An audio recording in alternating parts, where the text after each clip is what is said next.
Hey everybody, welcome back to the Castaway Consultants, where we teach future Survivor players how to play the game by criticizing past players, because we're doing another edition of our Rewind series. Today we're talking about the post-merge of Season 21, Survivor Nicaragua, the memeiest season of Survivor to ever meme. And of course, as always, I'm Ryan Stacy, a resident Survivor superfan, and I'm joined by my fellow consultants. We have Derek Kubicek.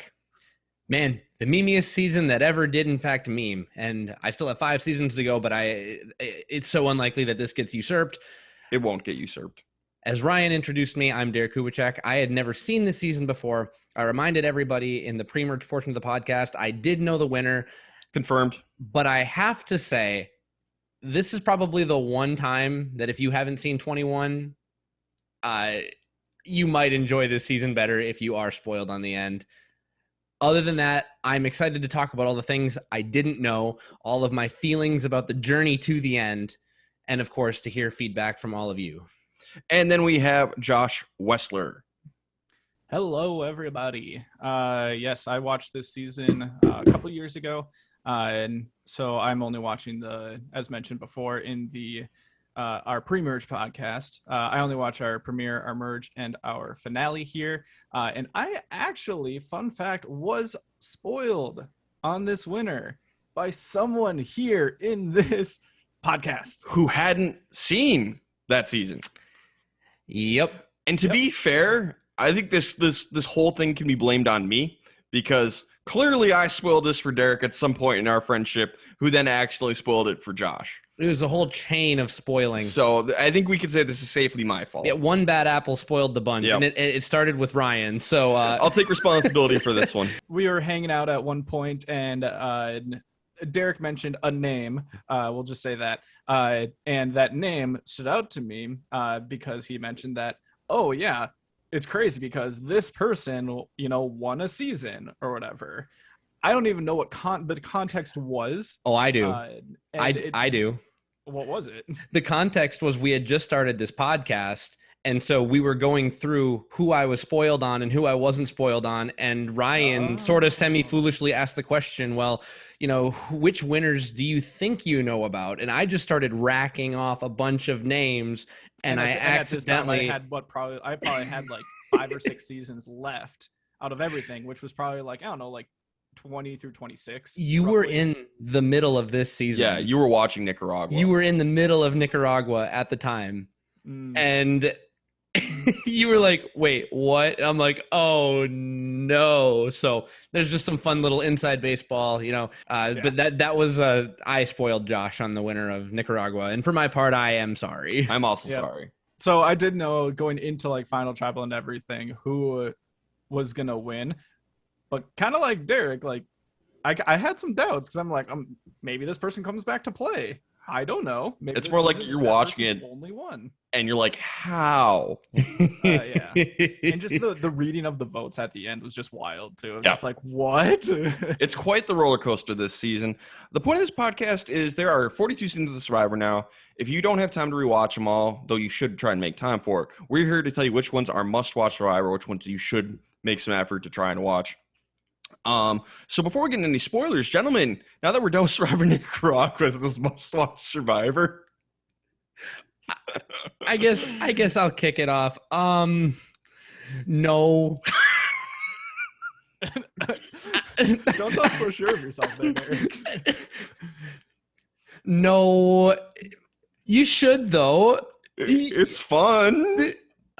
I need to be forthright. I feel like this is the kind of season of Survivor that was custom made for someone like me. Not that it's my favorite season of Survivor. I wouldn't even say generally close. We'll get to rankings at the end, but wouldn't even say generally close. It's so different and so wild and so zany, and I don't know. It's like Ben and Jerry's invented their own flavor of ice cream and they called it Survivor Nicaragua, and you can't quite place it. So no, it's not must-watch Survivor, but if you want to consume some Survivor that is so radically different from anything else you've ever seen on Survivor. You need to watch this. It exists. It's canon. You can't undo the effect that Nicaragua has had on the series as a whole. So no, but you compared it to the Gas Leak season of Community. Yes, it is the Gas Leak season of Community. It's the season of New Girl where Jess is gone. Like it happened. You just don't ever think about it, you know. But I will. Yeah, I'll think about it all the time. Josh, I mean, I'm just gonna say no.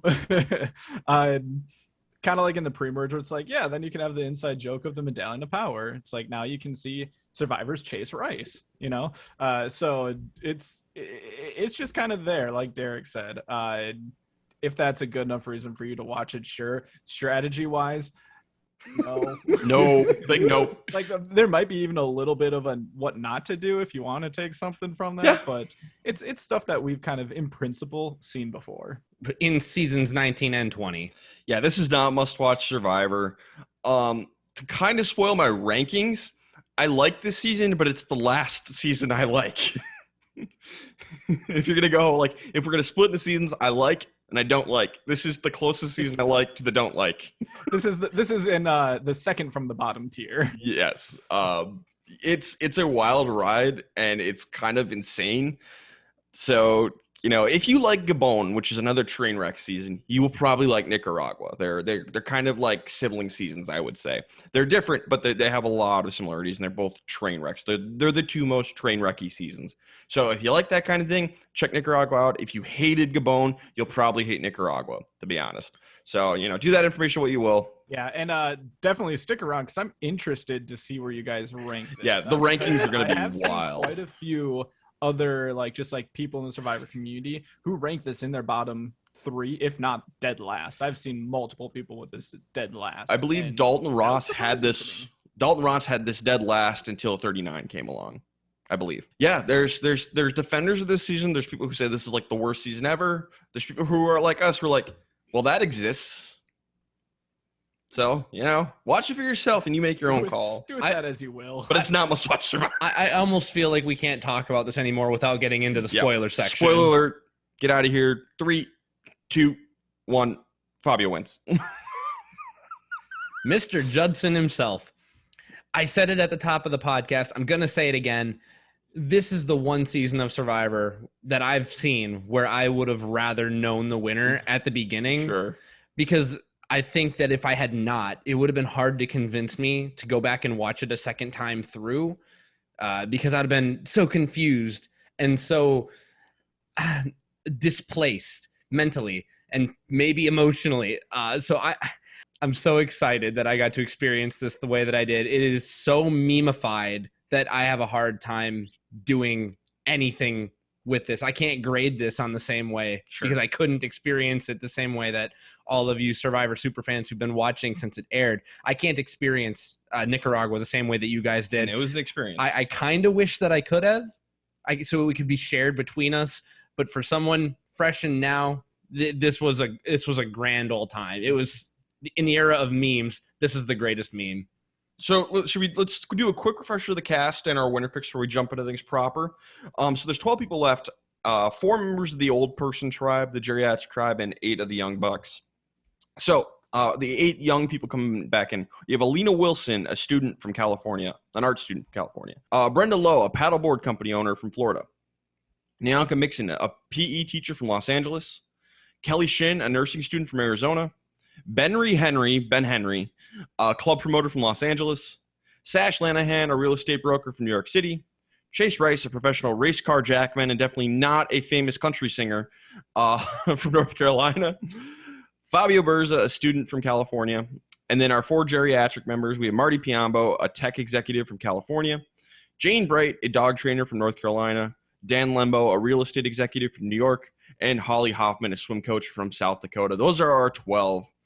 To go over the winner picks, Derek, you started with Jill. I started with Jill. And you've since moved on to Alina. I moved on to Alina. It's going to last me a long time. Really long time.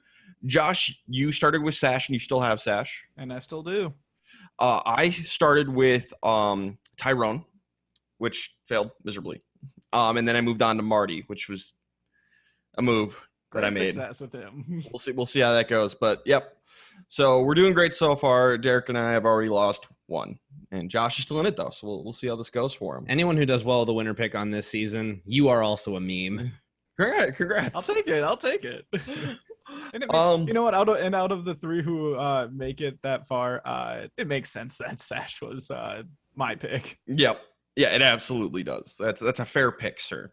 All right, you guys ready to jump into these? Let's go. Yeah. The merge episode 8, company will be arriving soon. So at the merge, Nyanka and Brenda are back together and have one of probably the tighter alliances at this point. The two of them want to get back together. They want to work together. And the plan right now is Alina and Marty are the next to go. Okay, well, I guess we can skip these first 2 episodes because that's exactly what happens. Cool, we're done. Thanks, Survivor editors, for really disguising this one for us. We also get Chase and Jane bonding. This is the first time they met, and they're both from North Carolina. So bonding over what state you're from. It's a good move. I think if I was on a season with a fellow Minnesotan, I'd definitely try and work with them just because, hell yeah, dude, Minnesota. I think I'd have a hard time working with Dr. Peter, but maybe Dr. Peter might be tough. But, some of the very few Minnesota players. It's more like the Midwest Grand. Like, I would be more likely to be able to bond with them just by understanding the culture a little bit better. Sure. Oh, boy. Here we go. Nyanka decides to make tortillas for everybody. They're going to make some tortillas. So since she's cooking, she's last to get a tortilla, and she gets the smallest one. She gets pissed. Hurricane Nyanka is hitting.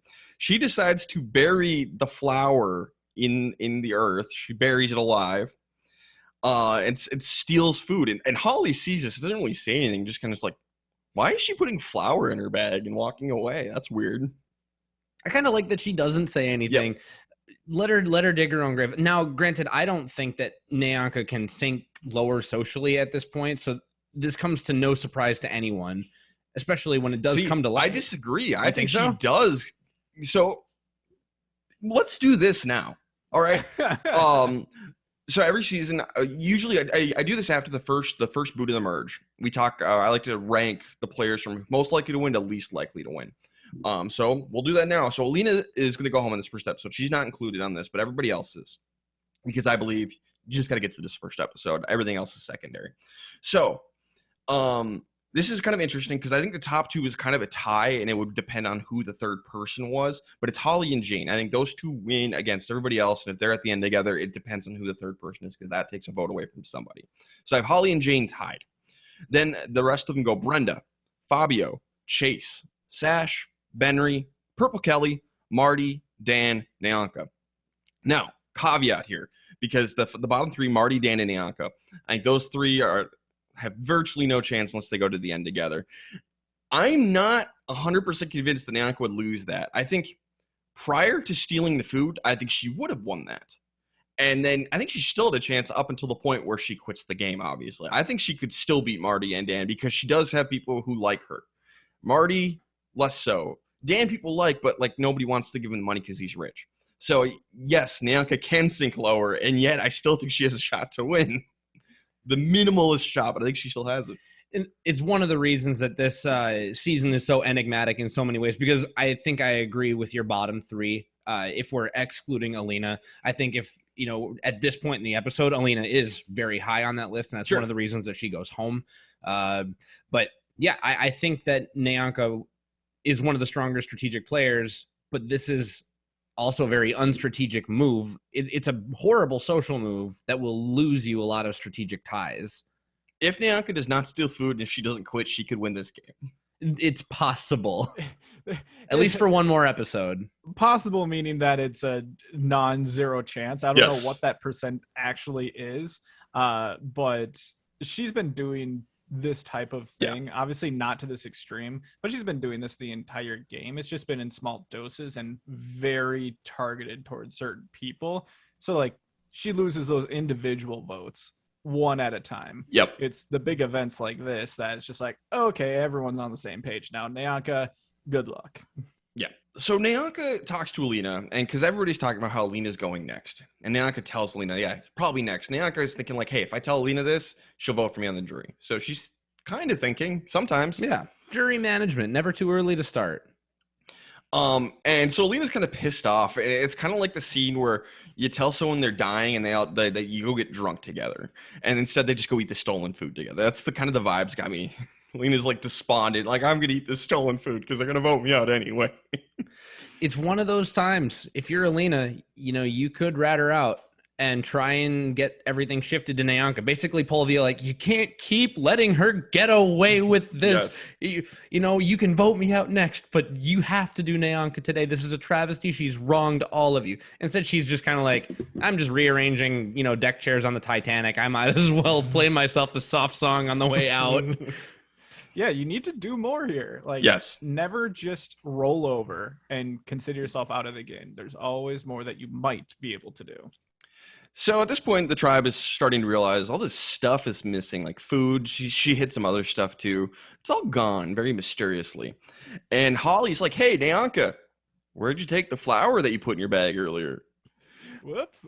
And the whole thing just blows up and Nyanka just storms off. But eventually she's going to come clean and return everything. Drags Alina firmly under the bus with her, reveals that Alina knew about it and ate some of the food. But Nyanka's alliance, like Brenda and Sash, they still want to keep her in the game because she's the perfect person to take to the end. Yeah. Good on them for realizing this. And a very small kudos to Nyanka for just chucking Alina under the bus with her.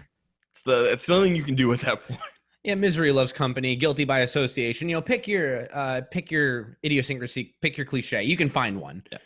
Immunity challenge. One man and one woman they're going to win. It ends up being Fabio and Jane are safe. And kudos to Jane on that one. Yep. She just decided she wanted to beat Fabio just because. Yeah, Jane decided, even after she won immunity, she's like, I want to beat the guys too. And she stays in the challenge just to prove a point.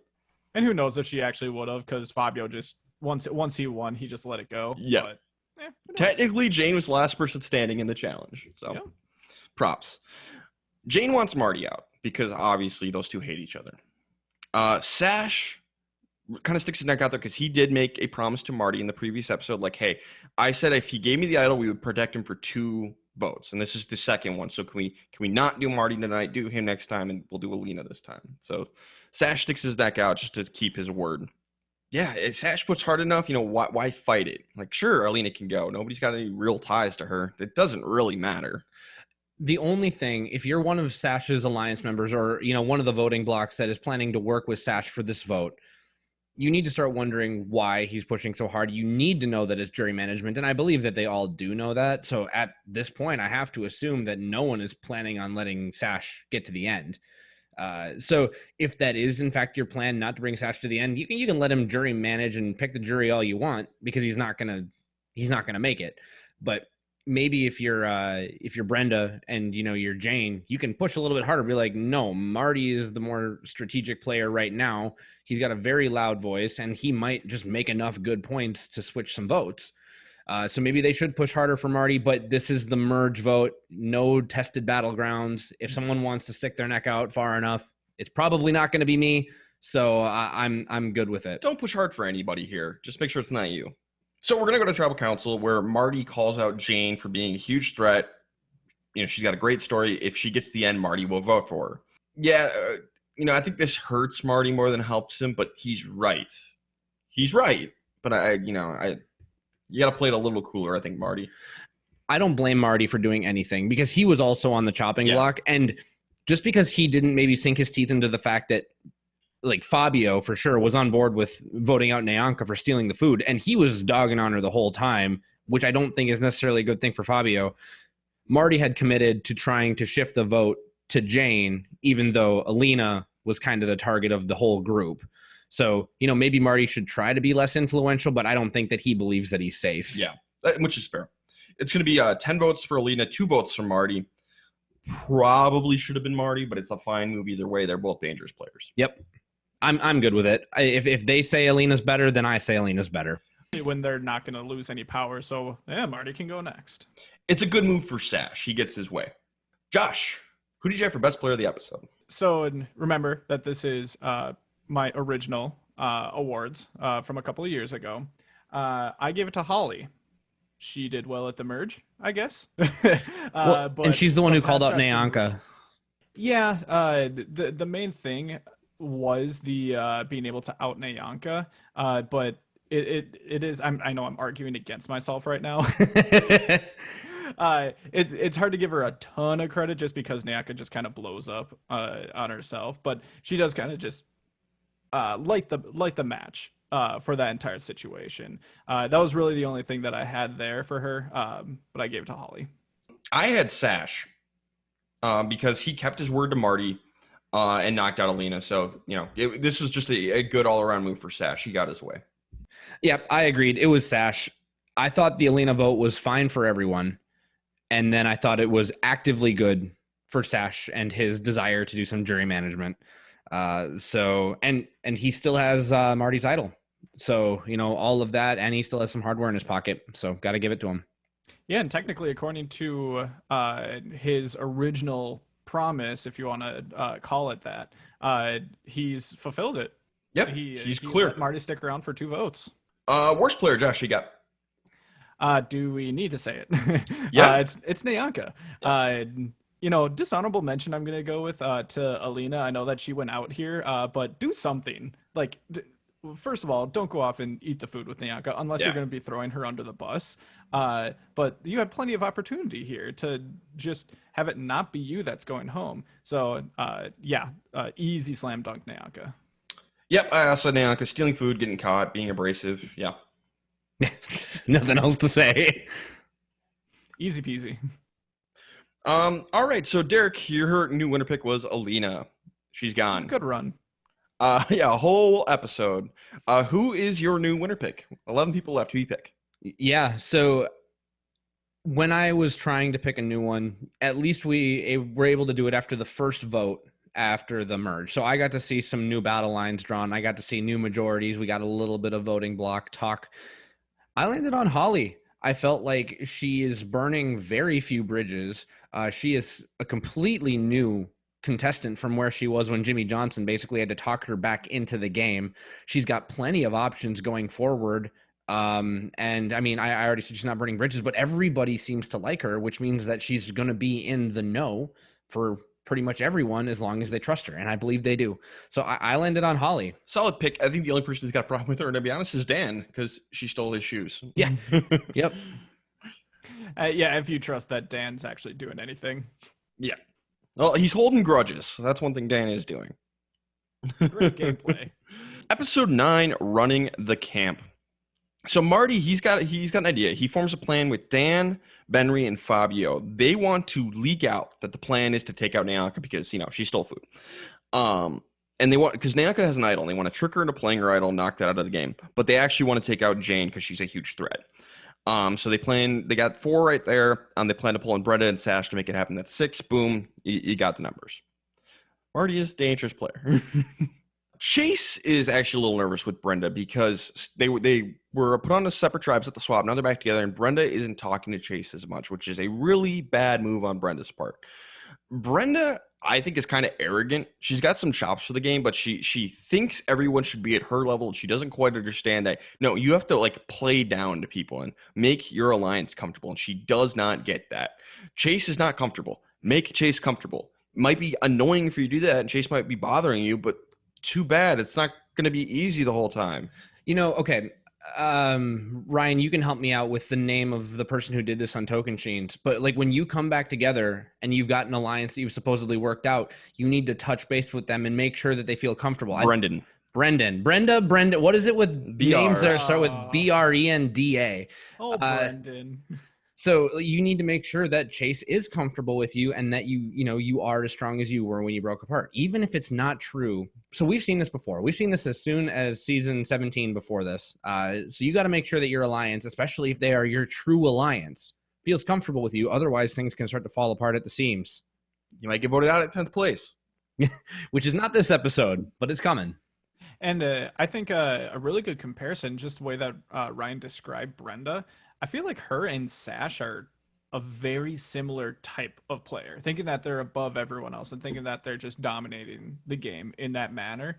And because of that, you're going to forget about the simple things, the building blocks of Survivor, those relationships of how people are going to be thinking about you just based on how you're talking with them and just progressing through the game with or without them. It's an interesting observation because they did a lot of their strategizing together.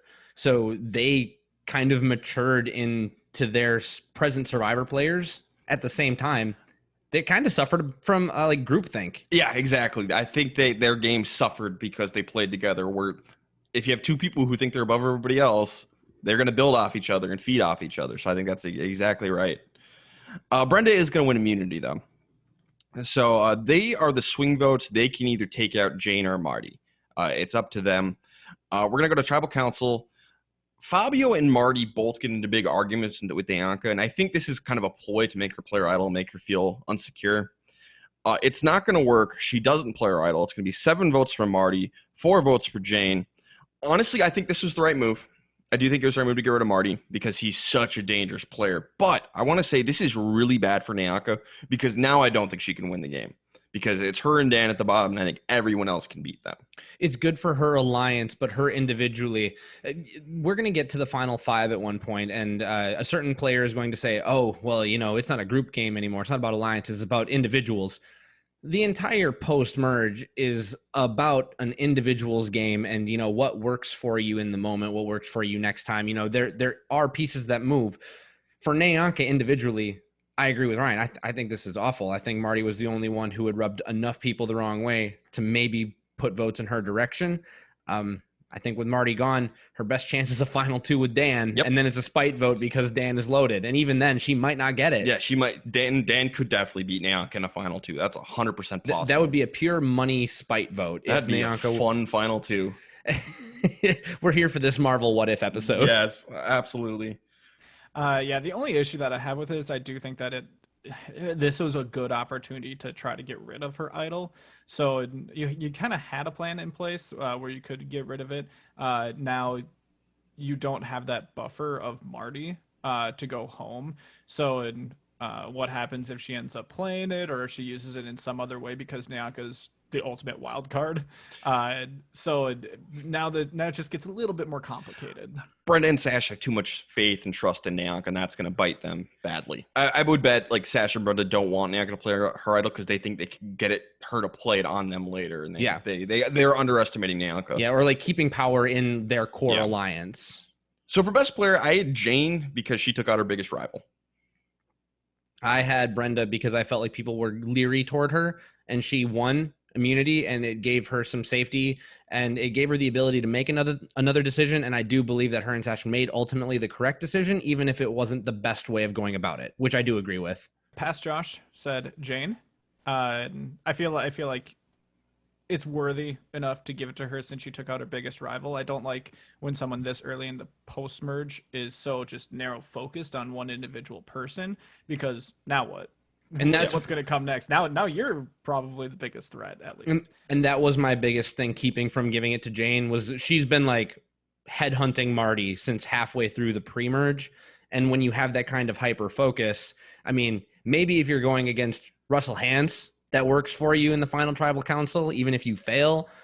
But I don't know. You can't be that tunnel visioned, that with the blinders on so tightly for that long. So that was my big thing with Jane. But Brenda also was really bad at making Chase feel comfortable. So we cannot give it to Brenda. She's not super great. For worst player, I had Dianca because she fought with Fabio and Marty, and then voted out Marty, but one of the only people she could possibly beat. Oh yeah, I agree. It's Dianca, 100%. I also said Dianca.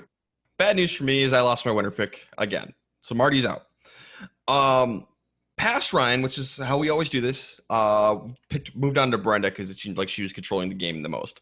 Nowadays, I probably would have switched to Sash just because Brenda is more of a threat than Sash is, at least that's the perception. So I probably would have switched over to Sash, but I locked in on Brenda. I would agree that Sash would be a better pick than Brenda at this point. Team Sash. No, Team Brenda. Episode 10 is stuck in the middle. Brenda and Sash are running the game, and nothing could possibly mess that up in this episode. Oh, wait, Holly and Jane are like, Brenda's a threat. We should maybe take her out. And so they get pretty much everybody else on board. Dianca included. Dianca's like, fine with it. She's like, yeah, let's take out Brenda. It'll be fun. The only person who doesn't really want to do this is Chase. because Chase is wants to take out Nayanka, basically, because he's paranoid that she doesn't want to work with him anymore. But yeah, Chase doesn't want Brenda out because he's in love with Brenda, basically. At least that's how it's fed to us. Yeah. So before the reward challenge, it's kind of rainy out and windy, so the camp decides to protect their fire by putting these wooden chests they got in the merge all around the fire to protect it from the wind. Let me reiterate, these chests are made of wood. And what does wood do? It floats. Wait, no, that's not what we're going for this time. It burns. So when the losing team comes back from the reward challenge, part of their shelter has burned down, including their tarp. Tarp's got big holes in it. Have we seen this one or two times? Just once in the Amazon. In Amazon, yep. And this wasn't as bad as the fire in the Amazon, but this was much stupider than the one in the Amazon. Yeah. The classic. Chase, Jane, Purple Kelly, Nayanka, and Fabio, they win rewards. They're going to go volcano surfing. But while on reward, Nayanka and Fabio actually agree to work together to take down Brenda. We get like some patching things up. They both want Brenda out. One of the most unlikely alliances I would have expected at this point. Agreed. There's also this hilarious moment where Chase turns to Purple Kelly and goes, "You don't talk much, do you?" She's like, "No, it's kind of weird, huh?" It's the meta. It's the meta. He knew. Jane's going to win immunity again. So we can't get rid of Jane. Chase tells Brenda, "Hey, everyone's coming for you. You're next." And for some reason, Brenda refuses to scramble. She is above scrambling. She's got too much pride to scramble. I find Brenda to be kind of insufferable, I'll be honest. I'll throw it out there. I think Brenda is very insufferable.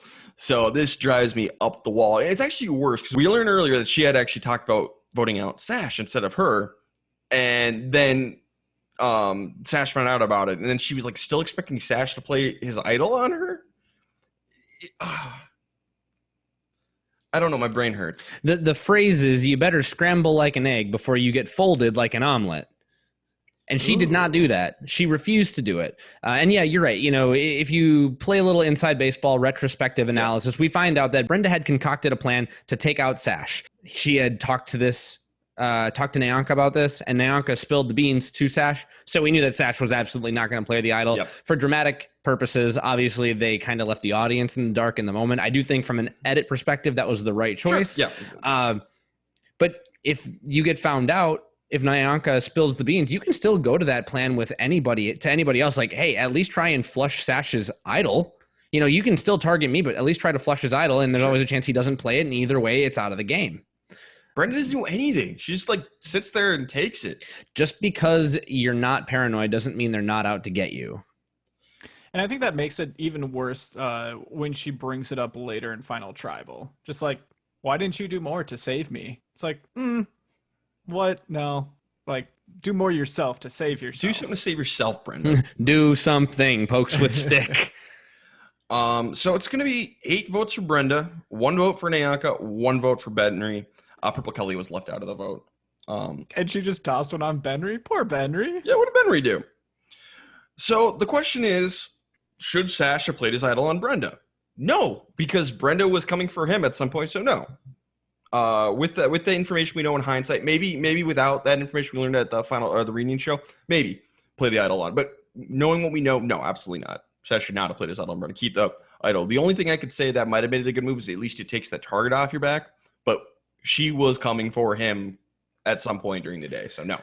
And so when I was thinking about this, I had to think about it in terms of no plot to take out Sash, right?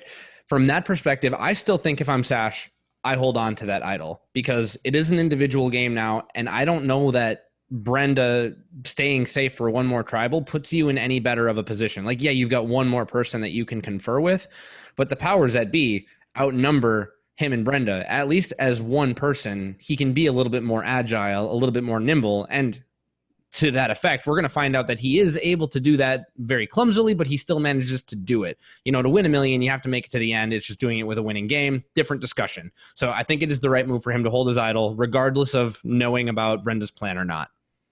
Ultimately, it's the right move, but I do think that this is the beginning of the end of his game. We got it in the kind of like the recap at the beginning of the finale where he loses all of his alliance members, just bang, bang, bang. Some not entirely under his control. Right. But those are the things that cause him to need to make the strategic moves that just really burn people instead of just, voting people out along the way. So that's not a strong enough case to play your idol for someone who potentially is going to come for you. But maybe see if there's a different way that you can go about it. Derek, who'd you have for best player of the episode? I had Holly. She was kind of the catalyst and the instigator for rounding everyone up to vote out either Sash or Brenda, and ended up targeting Brenda, which I think was the right move because of Sash's idol. So for being that catalyst and having good enough social ties with everyone and getting it done, and proving post-merge that she is someone to be reckoned with, I gave it to Holly. She's starting to show her colors. Interesting, because I would say that's pretty much a 50-50 split between Holly and Jane. Maybe a 60-40 to Holly, so maybe a little bit more Holly. Sure. But those are the two I give this credit to. I ended up giving it to Jane because throw on that she won immunity. So Jane was my best. But honorable mention to Holly for sure, but that's why I gave it to Jane. Interesting. Well, past Josh gave an honorable mention to Holly, but I ended up giving it to Chase because he decided to flip on his, budding romance, Yes. let's call it, with Brenda. He did know he couldn't save her, so he did flip on her, yes. Yeah. That's true. So I gave him enough credit for that. Would have I still given it to him? I don't know. But since I gave Holly an honorable mention, I guess that means I'm siding with Derek here. Yes, and to Ryan's point, I don't have a problem with him picking Jane. Sometimes if I don't feel like someone is in that much danger, winning immunity doesn't necessarily bump them up in terms of overall position in the game. But yeah, I wouldn't take it away from Jane, but Would you give Jane an honorable mention? absolutely. Okay, Oh, she deserves it. How about worst player? I had Nyanka again. I think now she's burning all kinds of bridges. The fact that she was willing to flip on her two closest allies to join with Fabio, who I think if Fabio goes out and Nyanka makes it to the end, Fabio would absolutely never vote for her. Like, yeah, you can use each other for strategic pieces in the moment, but you can't rely on getting their jury votes. This is hilarious retrospectively. Yes. I don't think that Fabio would do the same for her, or do the same for her that she did for him. Nyanka needs these people around her for protection, and she was way too fast to flip. I like the chops, but it needs to be at a time and place that's beneficial to you, and I don't think that this is the time for Nyanka. So she was too fast to flip. I had Chase as my worst player of the episode because I thought he was too loyal to Brenda, and he stuck out his neck too far for her. Eventually, he did back down, but I thought he went too far doing that. He also was very annoying to everybody, especially Nyanka, to the point where he was part of the reason she wanted to flip because she was just so sick of Chase's paranoia. So I had Chase as my worst player of the episode. My exact note is a dishonorable mention to Chase, but Nyanka's playing the Russell Hantz game, so she has to win it. Well, I'm guessing Josh is going to side with Derek. So past Josh gave it to Sash. Okay. For not playing the idol, I'd bet. Or I don't know. I didn't write anything down on why, because that would take up too much paper. So yeah, I'm thinking it was more because of the whole alliance side of things. So can you remember who your two people were? For worst, mine was Chase. And mine was Nyanka. Well, I'm going to go with Derek here because Chase was my best technically back in the day. So Fool. I almost thought Nyanka was too happy about it. Like, hey, do you want to take out Brenda? Yeah. Heck yeah, I do. Why wouldn't I? For a lot of reasons. But okay, I like how gung-ho you are. So I lose my winner pick again. 10th grade or 11th grade, Ryan, whatever year, I think this was 11th grade, was none too happy. Wasn't going well. So I'd kind of given up on this season at this point because I was just so bum puzzled by everything and baffled. And I didn't really like anybody except Fabio. So I said, and I think I quote, F it, I'm picking Fabio as my new winner pick because I don't know what to do anymore. So I locked in on Fabio. Nowadays, I probably would have gone with Holly. But at the time, I was still too hung up on the whole shoes incident with Dan. So I moved on to Fabio. Looking past Ryan, nailing it. ass backwards into it. Let's not forget. He bataranged it first try. So Brenda's going to play again. Do we want to see it? First of all, I didn't know that. Yep.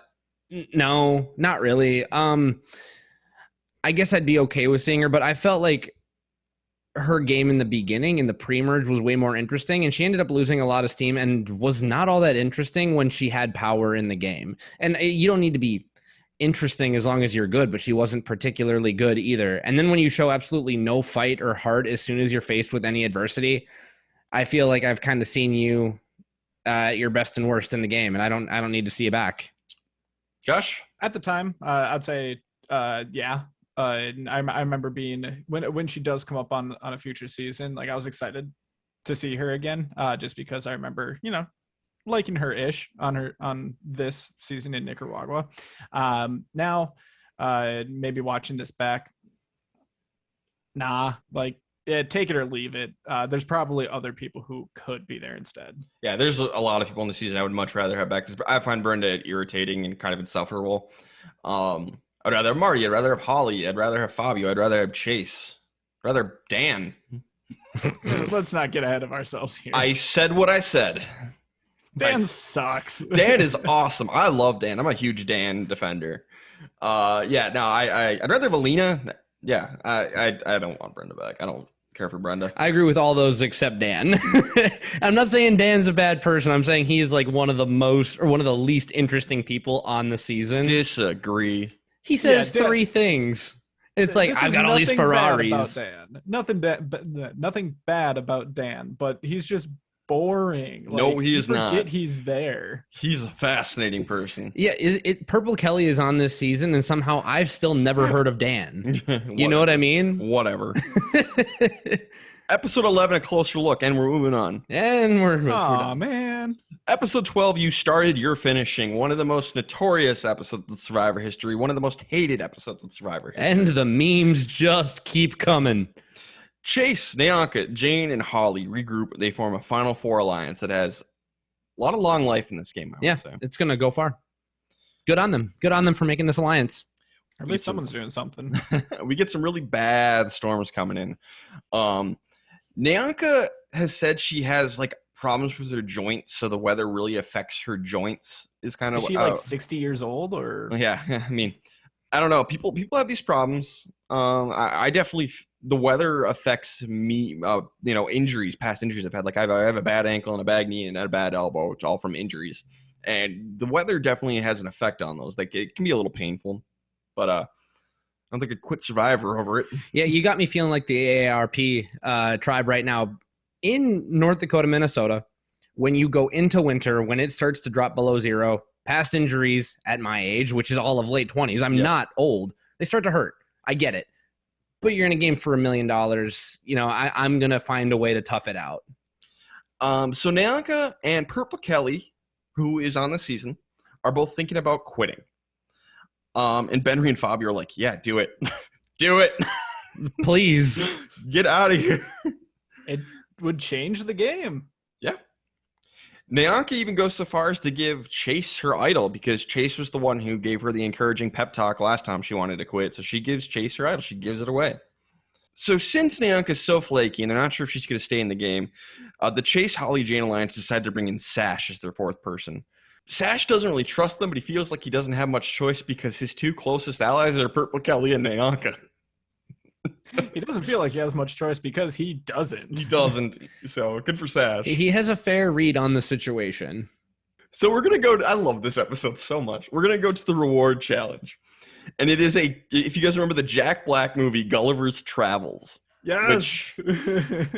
We have a Gulliver's Travels themed reward challenge, which we've actually done this challenge before back at Survivor Thailand. We did this challenge with the big dummy. You got to carry this giant dude around and through this obstacle course. And to win the reward of watching this Gulliver's Travels Jack Black movie, which is not well liked. I've not seen it. We should watch it for the podcast. Do you know what's really weird? That is not a good movie. I also enjoy it more than I should. I feel like Survivor Nicaragua is like Gulliver's Travels is the Survivor Nicaragua of movies. They knew.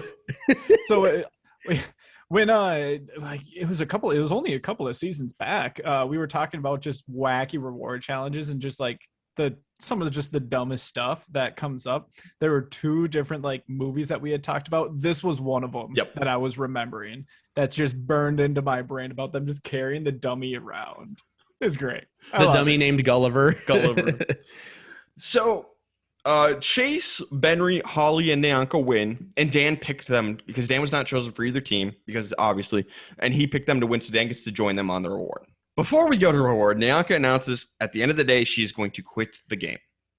And Purple Kelly joins in and says something that she also wants to quit the game. And Jeff is like, all right, hold the phone, everybody. Here's what we're going to do. We're going to have tribal council tonight, and we'll talk about it then, and you guys can think about it, and we'll settle it there, and you guys can quit there. Because Jeff is panicking, like, we cannot have 2 people quit the game. Are you kidding me? There's not enough episodes left. He is trying to like, no, let's not do that. Take the rest of the day, think about it, enjoy the movie maybe, and change your mind, please. We have the biggest villain of the season. She can't quit. So I think Jeff is just stalling for time here. But there is a twist.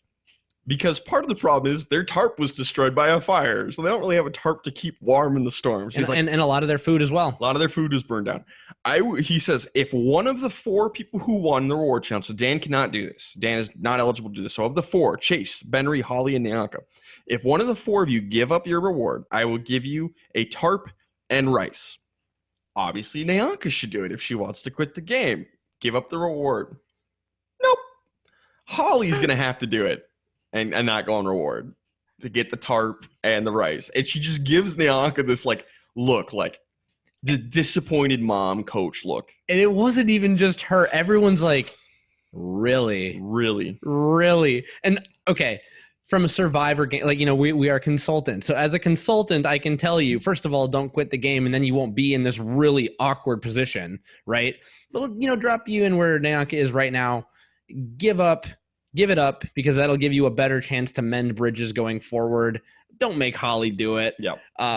But as the meme of a season that Nicaragua is, I love that Nyanka is going to stay an irredeemed villain for all of Survivor history for being like, I'm quitting. I'm taking the hot dogs, please. Yep. She's like, I ain't going to give up my hot dogs. It's incredible. You're going to eat very shortly. Come on. There's a lot of people out there who just despise this episode more than life itself. Josh being one of them. Oh, my first time watching this, I was pissed. I hated this so much, and I just wanted to just burn this season to the ground. I love this episode. It's probably my favorite episode of the season because it's so funny. It's better now. Like going back, talking about it. I know I didn't watch this episode, but I can remember this just scene for scene. It has a little bit of a charm to it that it's just like, oh, Nyanka, Purple Kelly, you're there. Well, and you forget about that Purple Kelly's like even a part of this whole quitting scenario. It's ridiculous. I don't really know how else to pitch to everyone what it was like to watch this episode for the first time because, I message you guys sometimes when really interesting things happen. Josh has always been better about messaging people real time when he's watching and what's happening. I'm not so good at that. Everyone who knows me, I'm a notoriously bad texter. It's true. Well, at the end of this reward challenge, I'm like, double quit? Like think of the double rainbow vine. I was like, double quit? No way. And then Jeff kind of saves it, right? And then we get a whole bunch of redeeming moments. Holly is going to take Purple Kelly aside, and Purple Kelly is going to have another legendary confessional where she says, I've sucked enough. I've got nothing left to suck. She said 3 things on this entire season. They milked their own milk. I've got nothing left to suck. And then whatever her... I quit. I quit. And so I was like, okay, wait, maybe he saved it. And then we get to tribal, quasi-tribal, and they both, in fact, quit. So I messaged them, double quit. It's incredible. No. And then on top of that, we get this Gulliver's Travels reward, and somehow these 4 people on reward have to talk about what an inspiring movie it was and how it related to Survivor. You have literally no option but to talk positively about this movie. I know you want to quit, but go. And I think Benry was the one who sold it the most, but also the most poorly. He's like, oh, it was fun. It was a good flick. It was a movie. It was like Survivor, you know? Why? Just it was. It definitely was. Because it's on the television. Oh my gosh. It's incredible. So we go to Tribal Council and Nyanka and Purple Kelly quit the game. Now, let's get into the behind the scenes a little bit. There's not much else to talk about Nyanka, but Purple Kelly, all we can do is talk about behind the scenes with Purple Kelly. So here's what happened with her. The rumors. And to get a little more serious, I think this is some sexism in Survivor. Because Purple Kelly, when she joined the show, and she had never really seen the show before, she was just like randomly recruited to be on it. She didn't know what she was getting into. She's 20 years old. It's fine. But young, hot women on Survivor, they're given a bikini and nothing else to wear on the show. That is what Purple Kelly was given. She had a bikini. This is a cold, rainy season. She was freezing to death. Fabio actually gave her her jacket. She was wearing this yellow and green jacket a lot. That's Fabio's jacket. And Purple Kelly's going to go on to vote for Fabio because of this. He gave her his jacket so she could stay warm and let Purple Kelly have it. So she got really sick on the show. And this is not shown at all. She was super sick for a lot of this show. And Nyanka's like going to quit. She's like, I'm going to just jump on this train and get out of here too. So I feel really bad for Purple Kelly because, if she had been given more than a goddamn bikini, maybe she wouldn't have gotten sick and quit the game. So yeah, okay, we want to see sexy babes on Survivor. I get that too. That's what the swimming challenges are for. Okay, I get it. That's how TV works. But you got to give them a little more than that. Like, look at all the guys. The guys get either a heavy pair of shorts, maybe some long pants. They get flannels, hats. Girl, here's your bikini. Good luck. So I think this is a case of sexism in Survivor production. And that is something that we've always talked about on the show in general. I mean, even if you fast forward to modern Survivor where there's a little bit more leeway, by the way, because it's still pretty bad in general for you say women or people presenting as women, it doesn't matter. The wardrobe selected for them is generally a disadvantage. And we've been talking about that since season 1. And Purple Kelly does have the Tina type frame where she's like 95 pounds soaking wet. And on a season that is rainy and freezing cold. And by the way, Nyanka's frame isn't all that different. Yeah. It doesn't help. Yep. It absolutely doesn't help. And it's a bummer. And that's why, at the end of the episode, I did send you guys another message. I said, I've been trying to be easier on quits. I've tried to take that development, like, if your heart's not in the game anymore, it's not your obligation to stay. And the way the edit is presented to us, it is very much as like they're just quitting because they're quitters and they can't do it.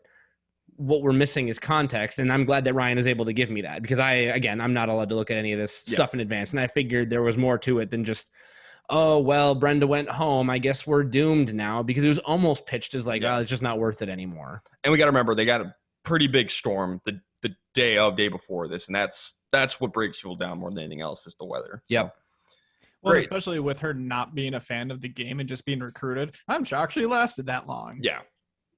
I think that's what she said. She's like, I can't believe I lasted this long. And I know you kind of just skipped over, but was there any backstory or anything like that with Nyanka? Or not really, just the joint stuff. This really affected her joints a little bit more. So I think we got a pretty clear picture for Nyanka, but yeah, it's just the Purple Kelly stuff. We didn't see her, and then this is why. It's probably the same story, except she didn't get as sick. Yeah. So that's that. With these quits, I think Benry can no longer win the game. I think he's down there with Dan as the two who can't win. Because for whatever reason, people don't really like Benry all that much. We're not given much. No. And I would have never known that had you not just told that to me. So I think Benry and Dan are the two who can't win now. I don't really know why people don't like Benry, but they just don't seem to love Benry. Yeah, it depends. Because we don't really know the point in which the crowd turns on Sash. Oh, I know when that is, and we will get there. So and maybe that's why it's not a fair discussion now. But let's say that Benry gets to the end with someone like Dan and Sash. It's possible. The path is obviously going to be different to where people might not get burned in that situation, but who knows? And yeah, we're not speaking in absolutes. Yeah, this is all a bunch of hypotheticals, and we're going to do our best. Just my best guess with what the information I've uncovered and learned in interviews and stuff like that. People hated Sash's guts, but people also don't like Benry for some reason. I don't really know why.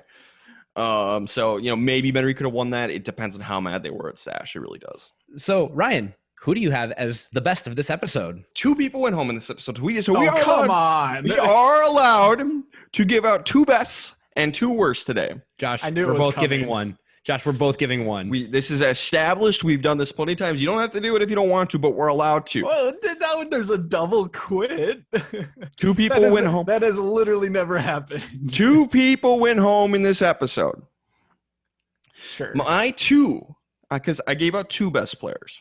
I'm happy for you. Number 1 is Chase, because he got the idol from Nyanka, so credit to his social relationships he had with Nyanka, and he got back in the majority alliance with Holly and Jane and now Sash. My 2nd goes to Holly for also getting back in that alliance. She gave up the reward, did a really noble thing, and she did her best to convince Kelly to stay because that is a number Holly could use. So it didn't work, but I appreciate the effort. So Chase and Holly are my 2 best players of the episode. Now, Derek, which 2 people did you give best player of the episode? Well, so the first person, their name was Lee, and the second person, their name was Hall. So that's who I gave my 1 best was to Holly. Lee Hall. I would give an honorable mention to Chase. But I really liked that Holly was trying to keep people in the game, especially people that she knew that she could work with in the future. And even though Purple Kelly does end up quitting, I think that ends up being a jury vote for Holly should she make it to the end. So I really liked the jury management from that perspective. Granted, Chase did the exact same thing, except when not with Nyanka, ended up with an idol. But generally speaking, I felt like Holly worked harder. So I gave it to Holly. Josh, which 2 people did you give best player to? First of all, I would like to say that on my notes, I put a big question mark next to this episode because I didn't even know if it counted and that there would be anyone or if it was just like, no, they quit. No one was voted out. So, we did do an abstain from the vote in Token Sheens when what's his name got evacuated. Joe? Yeah. Look, we can do what we want. I'm just saying we have the option. You don't have to Ryan, give. You are right. We can do what we want, and that is why I gave it to 1 person. And that 1 person was Holly. Okay. So at least we're all agreed on 1. Yes. Yeah, mostly because she gave up her spot for the tribe. For the now, reward. Chase got an idol. Will you at least give Chase an honorable mention? Sure, if that'll make you feel better. Yeah, it will. I'll give him an honorable mention. I didn't have anybody for worst player. No. I'm not giving out any for worst player. I don't know why, but I wrote down Sash. I don't know why you would either, because he got into the majority alliance. Yeah, that's also a good point. So don't listen to me. Maybe past Josh was just like, well, this really kind of hurt Sash's game. Like, yeah, if you look at whose game was damaged the most, it was Sash. But if you look at, what they actually did to put themselves in that position, Sash did nothing wrong. Yeah. Hashtag Sash did nothing wrong. In this episode specifically. Now, I did want to bring up past Josh, and I don't know if I still have the same stance, but past Josh did write down in his notes, they should be kicked off the jury. Ah, yes. Let's get into this now. So I think this is a good time to have that discussion. Yes. So at the reunion show, Jeff is going to announce, like, hey, we've changed the rules because of Nyanka and Purple Kelly. If someone quits the game and during the jury phase, we reserve the right to kick them off the jury if we want to. It doesn't matter when they quit. So that was not an established rule. So I think production's hands were tied, and they had, because of the way the rules were written, and legally they had to let Nyanka and Purple Kelly on the jury. After the season, no longer the case. And since this season, there has been no quitter who's made it on the jury. And there was one who might have been able to make it on the jury because they quit at the merge episode. And maybe they would have been on the jury, but also we've had the first person out in the merge not make it on the jury before. So we don't really know if they were going to be on the jury anyway. But, yeah. So no more quitters on the jury, probably. Are you saying that I don't remember. Are you saying that there has been someone who quit in the post-merge and was left out of the jury? Correct. But because we have had people who have made the merge, but not the jury before, especially in early seasons, but it has happened frequently throughout the show. They were the first person out at the merge, so they might not have been on the jury anyway, but because they quit, they definitely weren't on the jury. Interesting. And they did leave it very vague in the reunion show when they talked about this. So who knows if they were talking about being left out of the jury or, what else that could have meant. But more importantly, I want to get your guys' opinions on what they should do. And I was very curious because I want, like, Ryan, who kind of knows the full scope, and I know, Josh, you've seen everything as well. So I'll weigh in on this last, but, you know, feeling how we feel generally about people who quit Survivor right now, and then knowing a little bit more inside baseball on why Nyanka and Purple Kelly quit, do you think that they should be allowed to be on the jury? And, you know, going forward, do you think that this should be a rule that, you know, that is generally enforced on the, you're not going to get onto the jury? I don't mind them being on the jury because they did make it to that spot. They outlasted Brenda and Marty and Alina, and they made they made it here. So I don't mind that they're on the jury. But now that Survivor has this rule, it's like, we can kick you off if we feel like it. I don't care.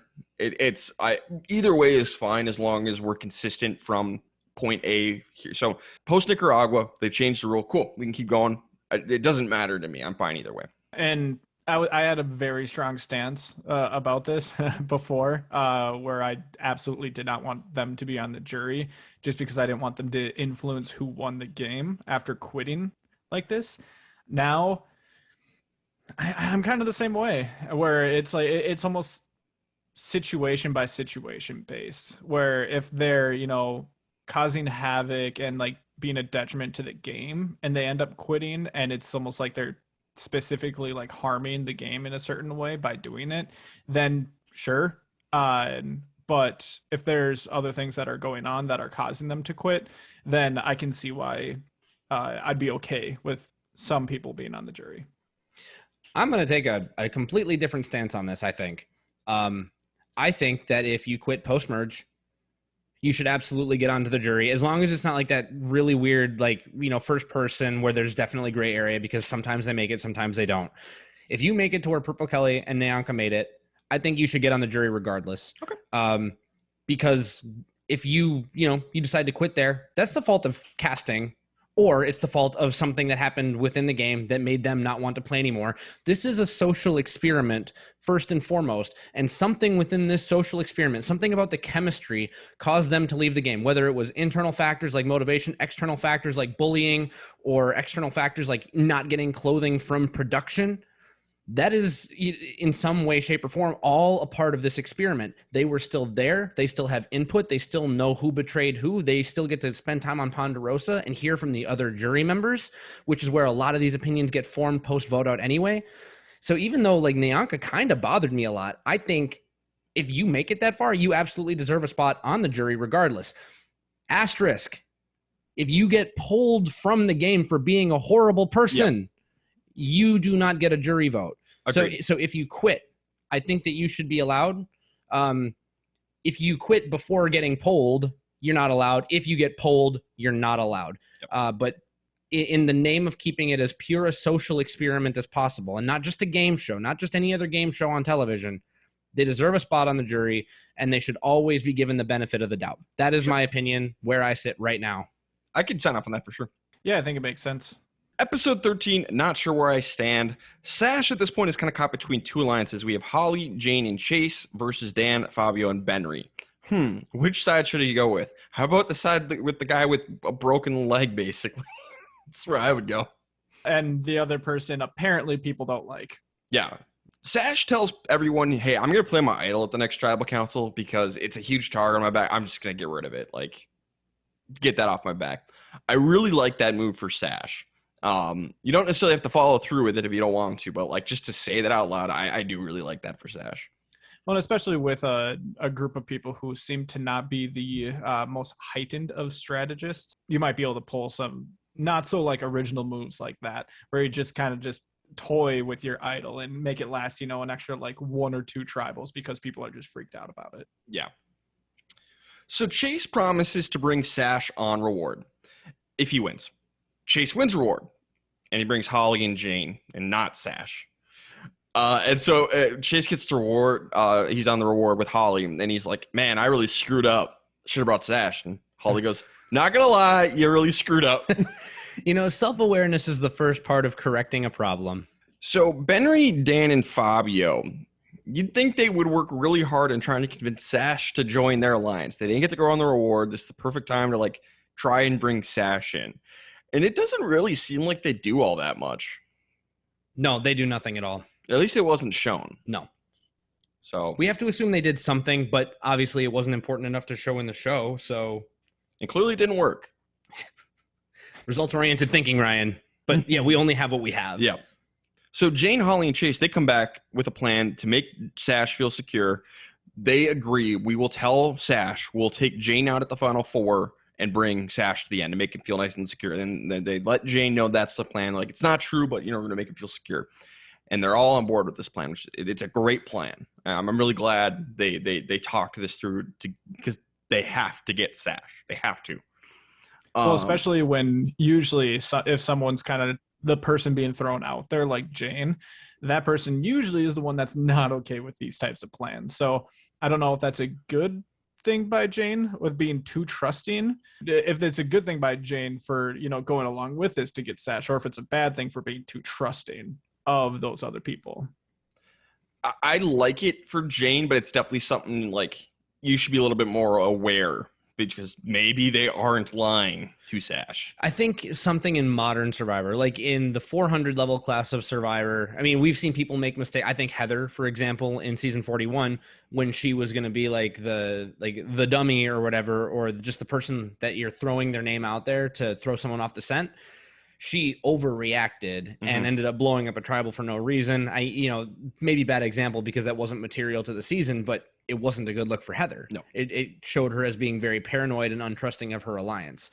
So I think Jane's game is centered on trusting her allies, and she's continuing to do that, which I think goes far with a jury like this. So I think I'm with Ryan. I think I like it, but I think in modern Survivor, be more wary about it, especially with more hardware floating around. Well, and especially the way that this season is playing out, she doesn't really have a choice. Yeah. What else is she going to do? They, like you said, they need Sash. So yeah, sounds like a good plan. Let's go. Hope for the best. And this works to the point where Benry sees that Sash is completely locked in with the other three, and he's going to abandon his alliance and try and get everybody to turn on Fabio. So good on Chase, Holly, and Jane for making this work. Sash is going to win immunity, so he doesn't even have to play Settle tonight. So good for him. So it comes down to between Benry and Fabio. And it's going to end up being 4 votes for Benry, 2 votes for Fabio, 1 vote for Holly. So Dan and Benry voted for Fabio. Fabio voted for Holly, and then the others voted for Benry. I think this is bad. I think Sash probably should have joined up with Dan, Fabio, and Benry to take out Jane. Because compare these two alliances. You have the two biggest threats of the game on one side, Holly and Jane. And then Chase, not horrible. Like, he's better than I guess we would think he is. And then on the other side, you have the two people who aren't going to win. You have Benry and you have Dan. So you just got to get rid of Fabio at some point. So I think Sash should have gone the other way. Well, and at this point, spoilers, who would have thought that Fabio was going to actually win this game? Right. He goes on a crazy immunity run and goes up against two people that it seems like people don't really want to vote for. Yeah. So you almost can have 3 very easy people that you could have your pick at going up against here on the other side. The choice doesn't really make sense. The only angle that I want to analyze it from maybe just one step further, because generally speaking, I agree. Sash should want to go against a Benry and a Dan probably because, Fabio's not burning bridges and everybody at least seems to like him, except Nyanka, but I guess they're good. Yep. Maybe Sash looks at Jane, Holly, and Chase and thinks if I put them on the jury, they'll never vote for me. And there's too big of a hill for me to overcome if I don't go with them now. I don't really know how those numbers would shake out in a Marvel what if scenario, but I think if you're worried too much about who's going to be a salty juror and not vote for you, you might lose sight of who you can actually beat. And I think, for example, let's go to season 42 for a second. The winner of that season does a very good job at self-assessing who do I want to go with and who can I beat? And they go with who they can beat and they win. Mm-hmm. So it's nice to have a really recent example of that. Now, part 2 of this, Sash is going to go with Holly, Jane, Chase. So the choice is Benry or Fabio. Why did it take out Benry? Everybody likes Fabio. And yeah, maybe you don't think he can win, but not everybody people seem to like Benry. So they doubled down on the badness of this move. I think I know what happened. And this is just reading between the lines. Benry is actually trying to play. Yes. He's threatening to flip. It makes him more of a wild card. And if they can get that out, they're like, okay, yeah, if he comes with us today, maybe he'll be able to scramble and get some of my allies to turn on me tomorrow. Fabio is just like, hang loose, bruh. We're just having a good time. This is just good old Survivor. He's playing a very honorable game. I'll touch on that later when we talk about it. But maybe they're just like, yeah, Benry is actually trying strategically and Fabio's not really doing that. So let's cut that out. So I get it. I do think it's the wrong move based on the social game, which is the most important aspect. So I'll agree with you overall. This is the wrong move, but it's not a complete mystery as to why they did it. And I think for Fabio's win, this is the most important move of Fabio's game because Fabio's main signature move is kind of playing dumb. And I think that lowers his threat level to the point that Benry gets sent home instead of him. I think this is the moment for Fabio. Besides the immunity wins, this is the moment. I mean, this is a moment, but it's nothing that he really did. It's a culmination of everything that he's done so far. Yes. It's not like he had a move in this episode where it's like, I'm going to be super dumb so that they go for Benry instead. It's the move he's been playing this entire season, and this is where it pays off. Yeah. And the only other choice here is, do you go with one of them or Dan? And everyone already, it seems like is fine with Dan going home, which almost makes it a little weirder later in the a couple episodes from now into the finale, why people are thinking that Dan's a threat. We'll get to that. That's a whole future conversation. I do think Sash can no longer win the game. I think now with Benry out of the game, I think the bottom two are now Dan and Sash. Yep. And I will say from an edit perspective, I do not see that so far on a first watch through.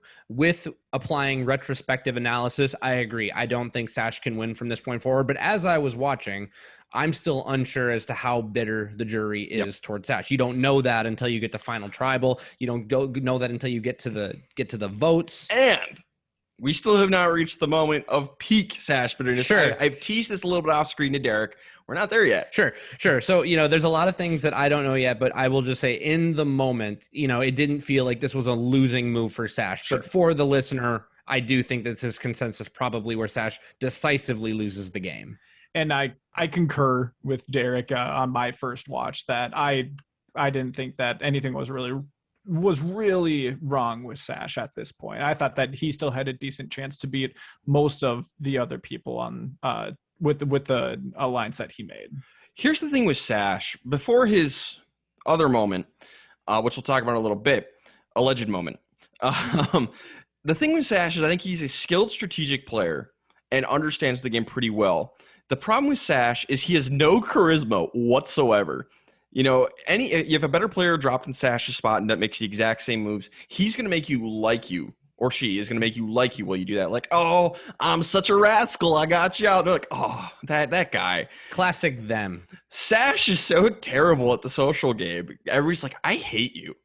Like, well, I'm just playing the game. Yeah, you are. You're also suck because you're terrible. This is going back to who he kind of raised his game of Survivor with. Like the family he was in was with Brenda and Nyanka. And they're all kind of playing like a Russell Hantz game as a core alliance and not just letting Nyanka dig her own grave and then they kind of separate themselves. They're all kind of doing it. They were all kind of doing it. And Sash is just like the last one standing. Yeah, we'll get to this more in the final tribal council especially. But he says all of the right things or most of the right things.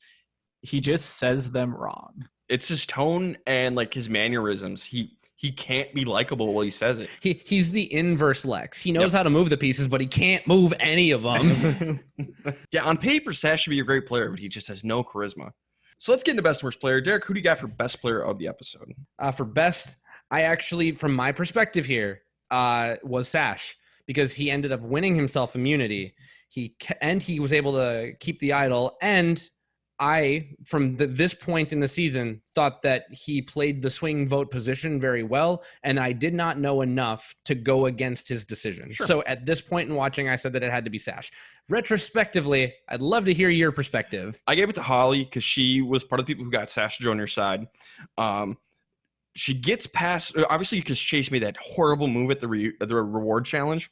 So because Holly recognized how bad that move was and helped Chase fix the problem, I'm going to put Holly passed Chase and Jane, who were both still solid in the episode, but Holly goes past all of them. Yeah, I suppose if Chase made a mistake, I'm glad that in talking about this again, I'm glad that Jane was able to accept the fact that she was kind of like the dummy vote. But Holly kind of managed, like she was getting out of this scot-free regardless, despite the hairy situation. So yeah, I'm happy with switching it to Holly from a retrospective position, but keeping it as Sash in a first-time watch through.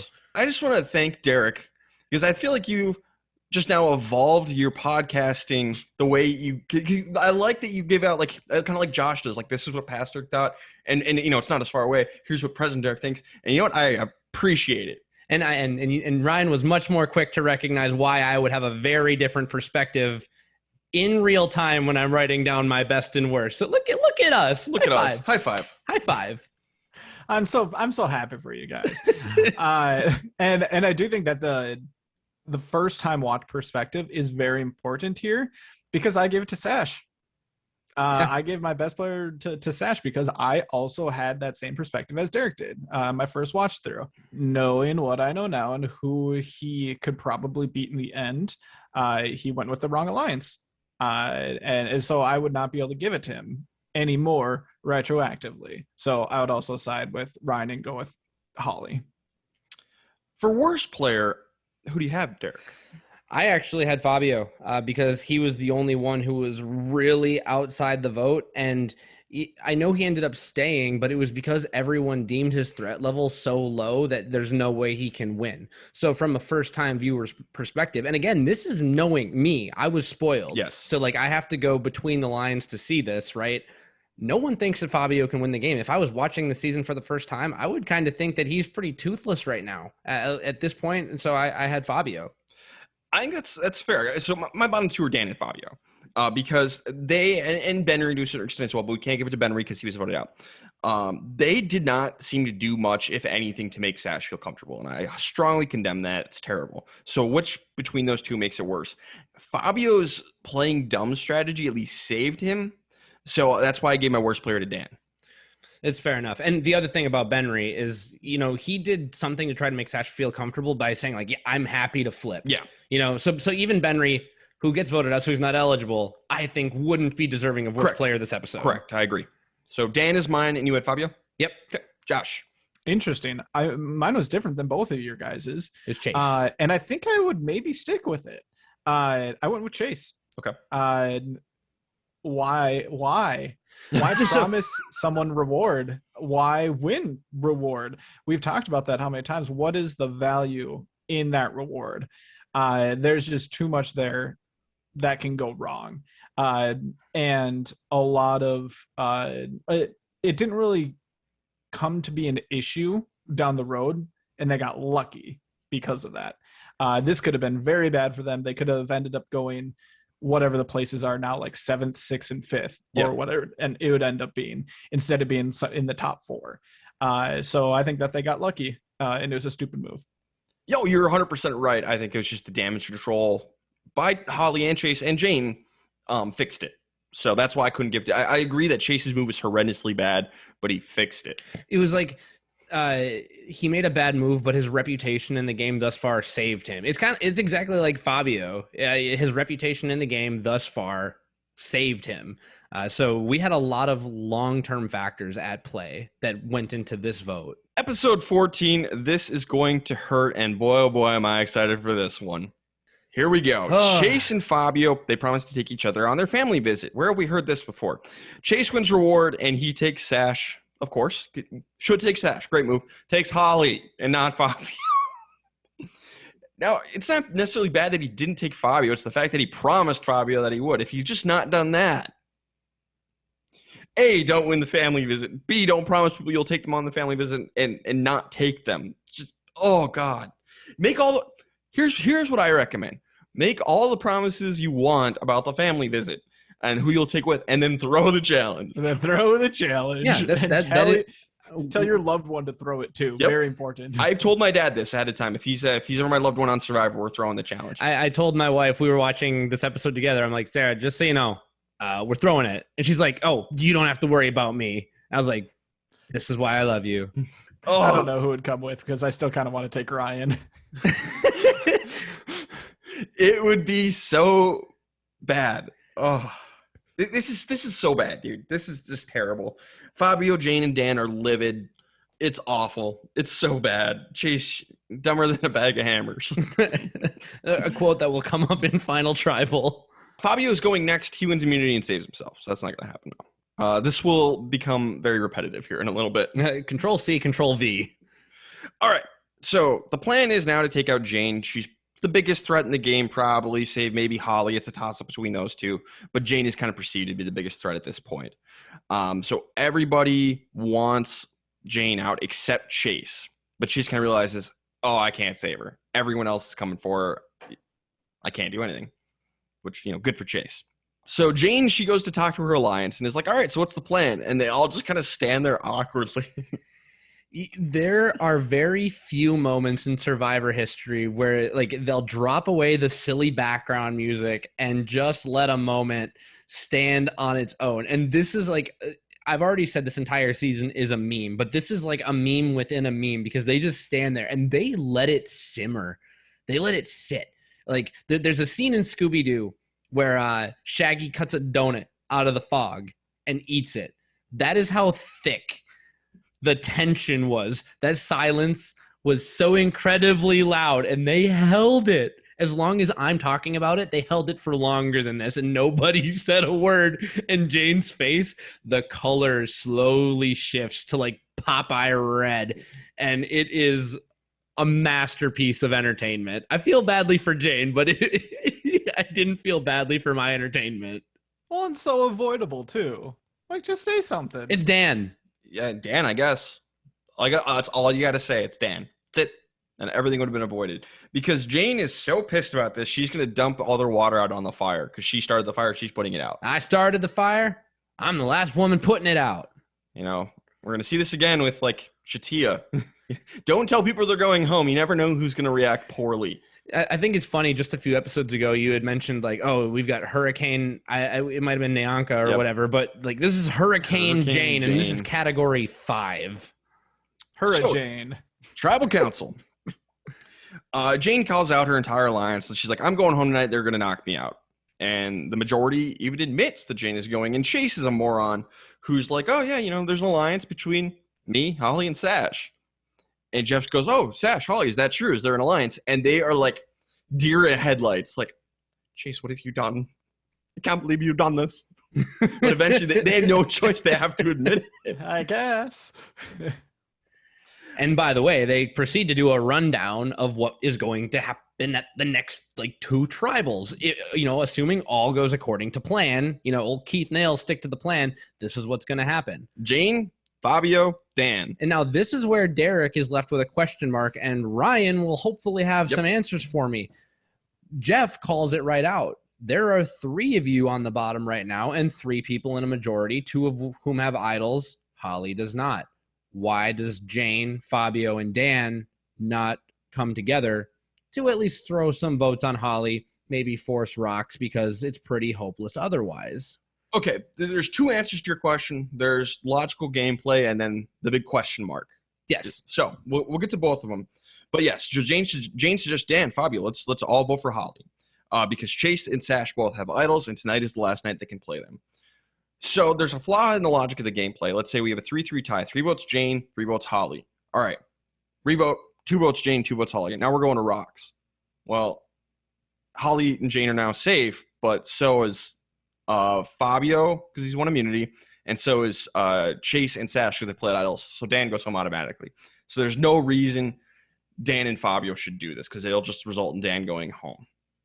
Maybe in a different life, yes, it would have worked, but they can't force tie here because Dan goes home. This is assuming that Chase and Sash do both play their idols. But it is the last night to play them. Oh, you're right. So I forgot that it's not 5, it's 6. Jane's going home. There's nothing to be done. Jane is going home. But weirdly, this is where it gets weird.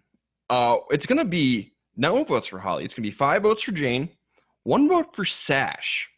That's odd, because the last thing we saw was Jane suggesting to Fabio and Dan we should vote for Holly. You'd think there'd be a vote for Holly there. No. Why? Because there's a giant chunk of time, about 20 minutes or so, cut out right here. Here's what happened, allegedly. Allegedly. Jane, at this point, says something.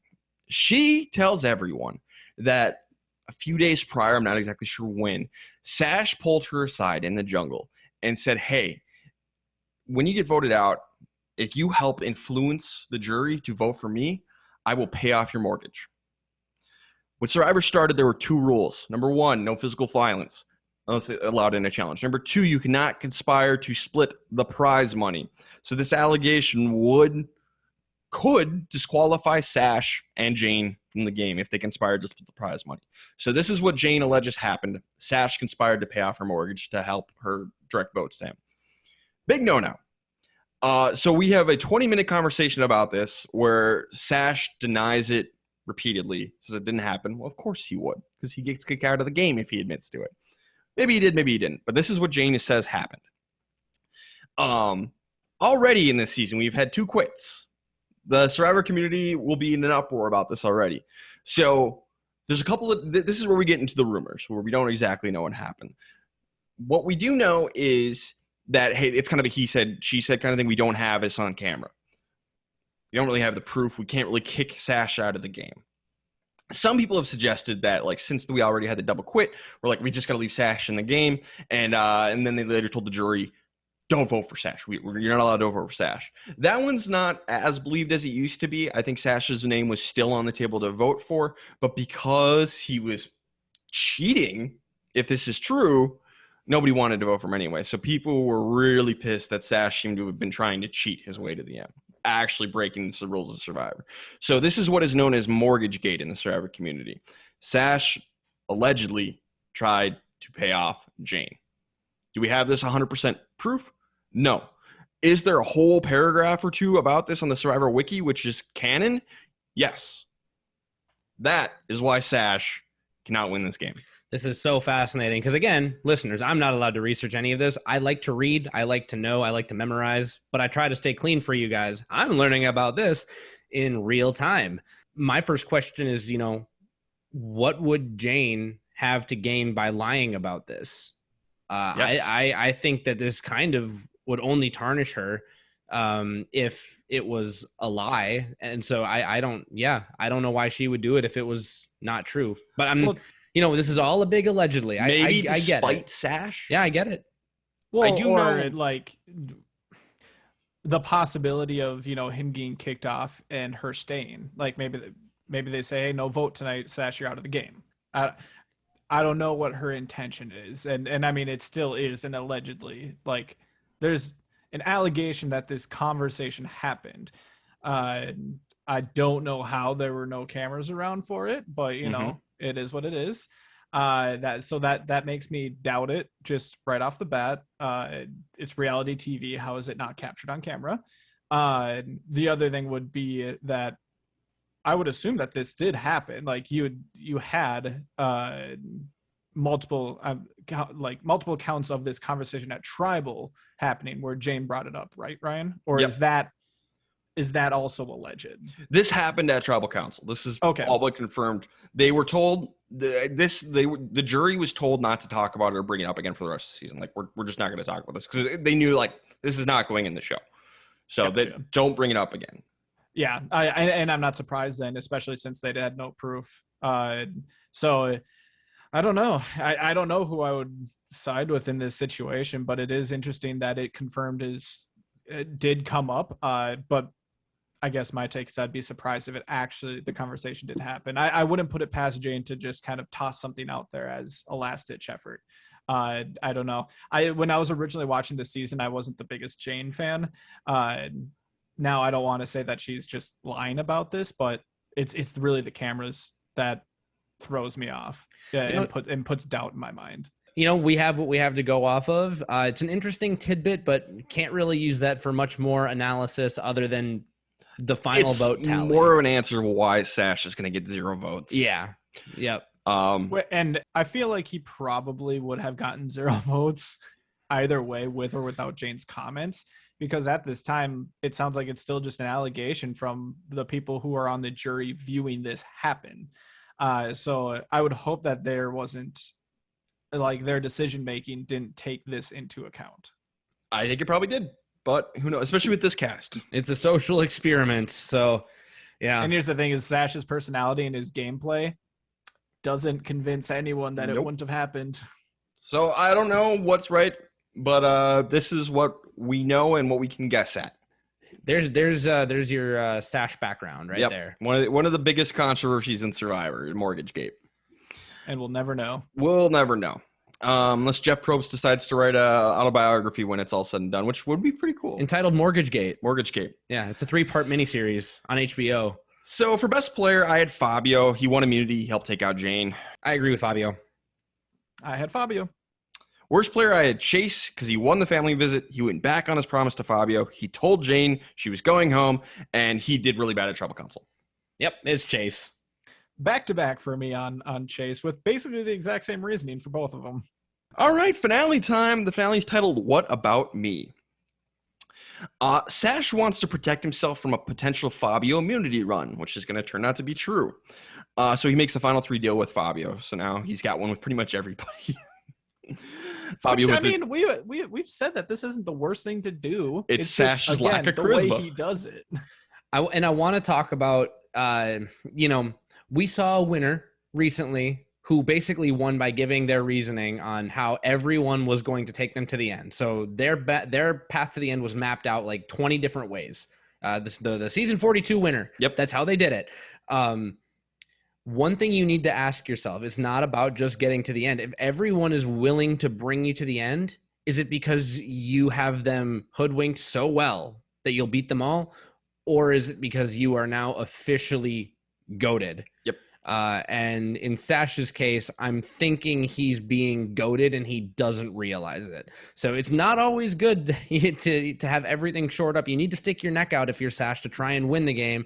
And he's kind of doing the other thing. He's building up his defenses. He's putting up a sentry tower and he's going to hang out in there. Not maybe the best move. 42 winner has charisma. Sash does not. Yep. Social game's important, people. Yep. Fabio's going to win immunity. Again.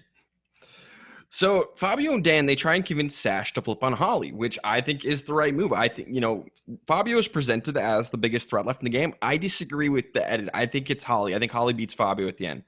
I agree. I really, truly agree. I think within the context of discussion, within that alliance, they have to talk about Fabio as being the big threat to win at the end with each other. Yep. So when we're talking about that on camera, that's what's going to happen.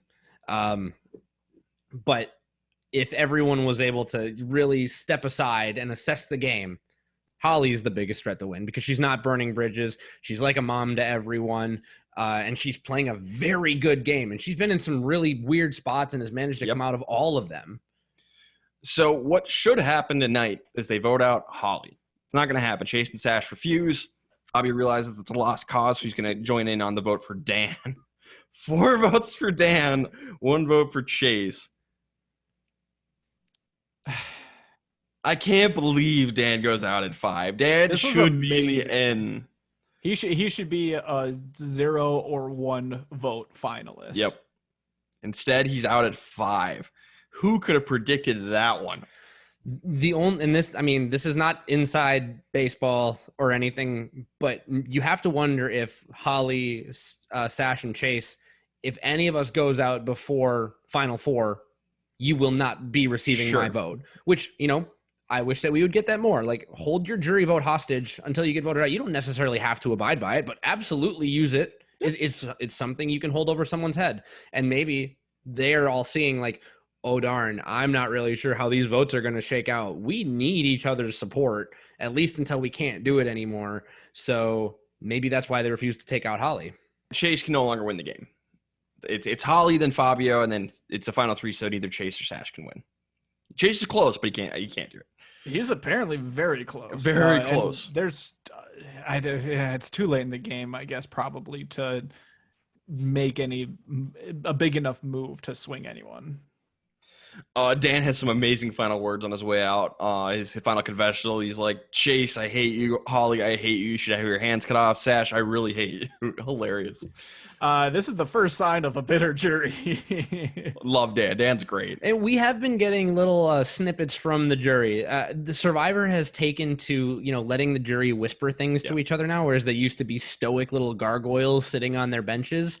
Now it's like, oh, you think? Yeah, or like we get the eye rolls. We get the animated jury. We're in a post-Eliza world. So. So like we've been seeing little signs, but nothing big. And then Dan is just like, I'm going to dunk on all of you. I hate all of you. Except for Fabio. I love you, man. I haven't talked this entire season, but I hate all of you. Josh, who'd you have for best player of the final 5? I mean, I had Fabio back up against the wall. Should be the one that's going next.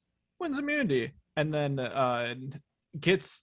I mean, I guess it's not really a giant plus getting Dan out of the game. So, no, not that part. Yeah, it's Fabio.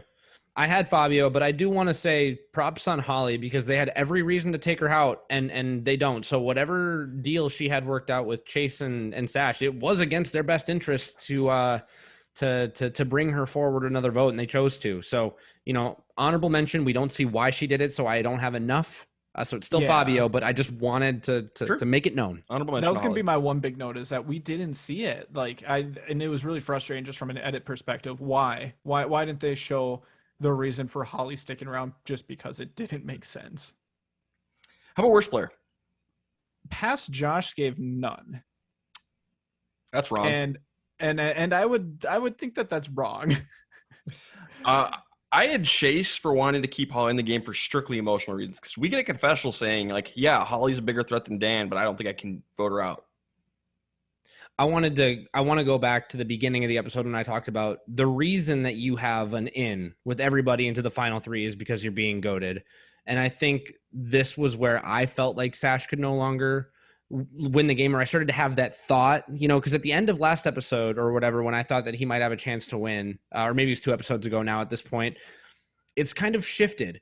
And I felt like it was a lack of self-awareness, and he was in that latter group where the reason everyone wants to bring you into the end is because you have no votes. And so I gave it to Sash because I felt like it was equally bad for Sash and Chase not to vote out Holly. And so, okay, who do I think is now in a worse overall position? I think it's Sash, so I gave it to him. Josh, tie break. I think I'm going to go with Sash on this one. It's close. It's really close. And since I said none in my past life, you know what? You both can consider yourself winners. Well, sounds good. I can agree with that. All right, final 4, fallen comrades, and we're done. Final immunity challenge. This was the point when I took the dog out. I started working on my puzzle a little bit that I have on my coffee table. Fabio wins the final immunity challenge. He's going to the end. And this is my other favorite part of the season, where everybody is scrambling to make sure they make it through, and Fabio's just sitting back with a smile on his face, just enjoying it. It's awesome. Derek's laughing so hard at some of this stuff. They made it 3 mini chapters, or like there was one chapter of the Nicaragua book entitled Fabio Plays from the Top. It's so good. And they all pull him aside, and he just has words for all of them, where Sash is like, yeah, I probably would have brought you tonight. And then Fabio's like, I don't believe you. That's a lie. You can even see it, like the camera zooms out a little bit. He looks away from Sash, and Sash is looking away from him, and this the slightest head nod. Just shakes his head. You can't believe the cojones on this guy. And then Chase takes him aside, and Fabio basically asks the same question. And Chase is like, I'm not going to BS you, dude. Most likely not. And Sash would have voted you out too. He's a liar. Yes. And of course, Holly is going to confirm all of this. And Fabio is just having a good old time. He's got his ticket punched all the way to the North Pole, all the way to Final Tribal Council. And so at the Tribal Council, Fabio calls out Sash at Tribal Council. It just makes him look so bad. And then he's going to make the right move anyway. It's going to be 3 votes for Holly, 1 vote for Sash. 100% the right move. Holly has to go or she wins. Yeah. And again, first time Derek watching through this, I wasn't sure how bitter the jury was going to be, because I still think that among everybody left in the game, Sash played the most strategic game. And a lot of people on the jury were young people, and they saw that. They know what Sash had to go through in order to get here. So depending on, like, maybe if this is millennials versus Gen X and, Sash has a smidge of charisma outside of the edit, maybe Sash can win this if it's not a bitter jury. Well, so I told Ryan, if it's not a bitter jury, maybe it is a better move to take out Sash. But given the fact that Holly seems like is very well liked and hasn't burned bridges, it's the safe move regardless to take out Holly here. You just need to give it more thought if they're not bitter. So I think I was right on both accounts. It was just like, how far is it leaning in one direction? Real quick to talk about the bitter juries things, I just want to go ahead and just remind everybody that I kind of reject the idea of the bitter jury. I think that's blaming the jury for your own faults as a player. So I just want to say I don't like the phrase bitter jury. I consider this one a little bit more of a bitter jury just because they seem mad at both Chase and Sash for just different reasons. Like, they're mad at Chase for, flip-flopping and playing just this weird game. And they're mad at Sash for just playing really hard. I guess is the best way to put it.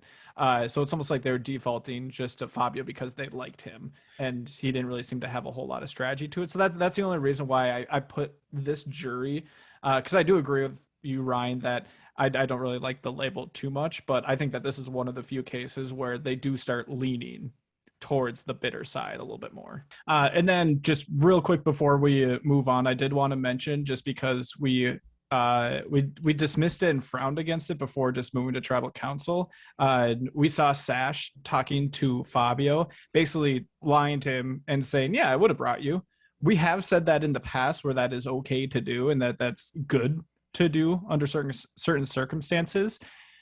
He just hasn't done that very well. And Fabio almost has the type of personality where he is able to approach these other two people that are still in the game to then go against Sash's story and believe it. That's the important part, is believing it against Sash. Yeah, because he's got no believability. Everything he says sounds like a lie. Yeah, so I just wanted to make sure that it was noted that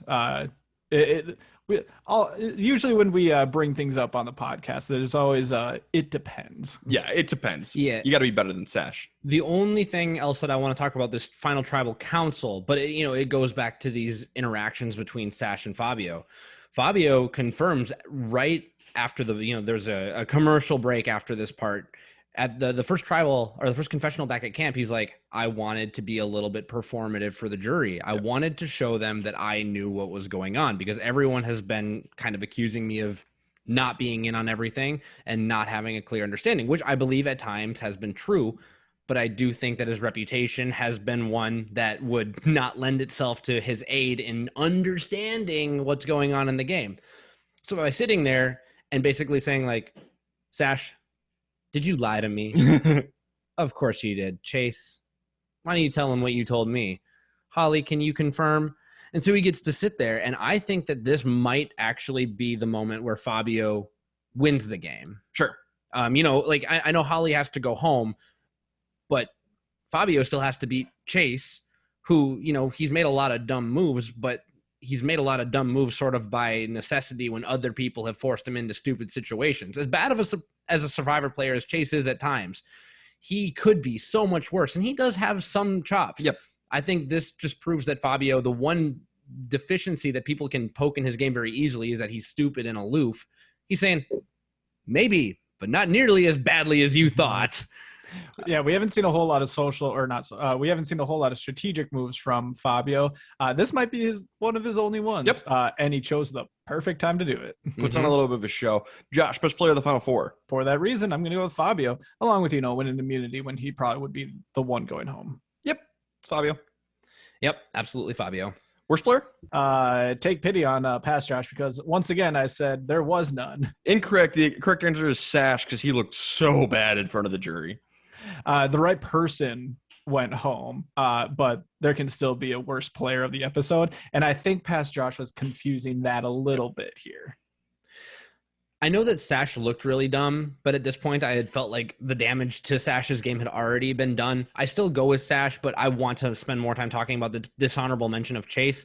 I feel like burning the Holly bridge right now rather than taking out someone a little bit, seedier like Sash, he might lose Holly's vote. He's not going to. He's not going to, but I, in the moment I had thought that he might, so I wanted to give a dishonorable mention. I know there's only 2 people that I can give it to. I don't think either of them played particularly well, or the situation was particularly beneficial for either of them. But I will say they both have to take out Holly. Even if Fabio doesn't win immunity, they should take out Holly. That's the right move. It is. And I don't think they would have. I don't think they would have either. Because if you're in an alliance with people and you played a very similar game, like the 3 of them played together for a long time, well, the most likable person is going to win. So you'd rather go with Fabio, who played a different game, and at least you have that argument. And you just hope they respect your game more. Derek, you lost your winner pick right at the end. Right at the end. Close. So Josh is Sash, and I have Fabio. Who was your new winner pick? And I told you about this going into it. I was like, if Holly goes tonight, it's Fabio 100%. And I want to go into the meta a little bit because we I don't want to call it the meta, actually. It's into the edit. Jeff, a few episodes ago, out of nowhere, like nobody said nothing. And then Jeff spends an entire previously on Survivor dunking on Chase as though he was the hellish reincarnation of Jean Robert.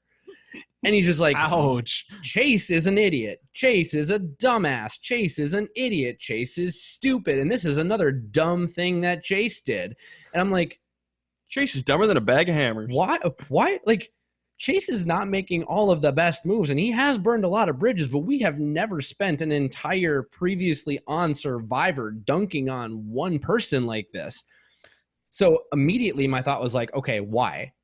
Seasons 19 and 20 just happened, and someone who a lot of people thought should have won those seasons did not. And for similar reasons, I would suspect. So Jeff is trying to set the audience's expectation. Chase is not playing as well as you think he is based on the jury's perception, and go. So I knew I couldn't pick Chase. I absolutely wasn't going to pick Sash. That leaves me with one option. It's got to be Fabio. So thanks, Jeff. I was already spoiled, but you would have spoiled it anyway. Yeah. So let's go move on to the finals. Final Shuffle Council. Opening statements.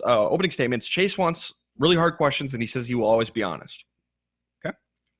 Fabio says he was himself. He turned it up to 11 when he needed to and didn't backstab anyone. Okay. Yep. If he can back it up, that's good. And he can. Mm-hmm. Sash says the friendships he made were real and went beyond alliances, which is great, except Sash has no charisma. He has no friends.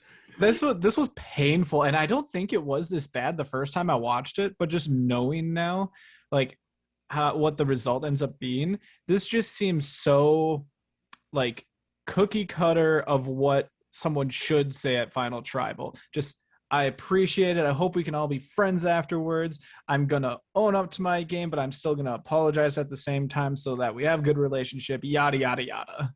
If you look up the definition of a game bot in Survivor, Sash might be the picture.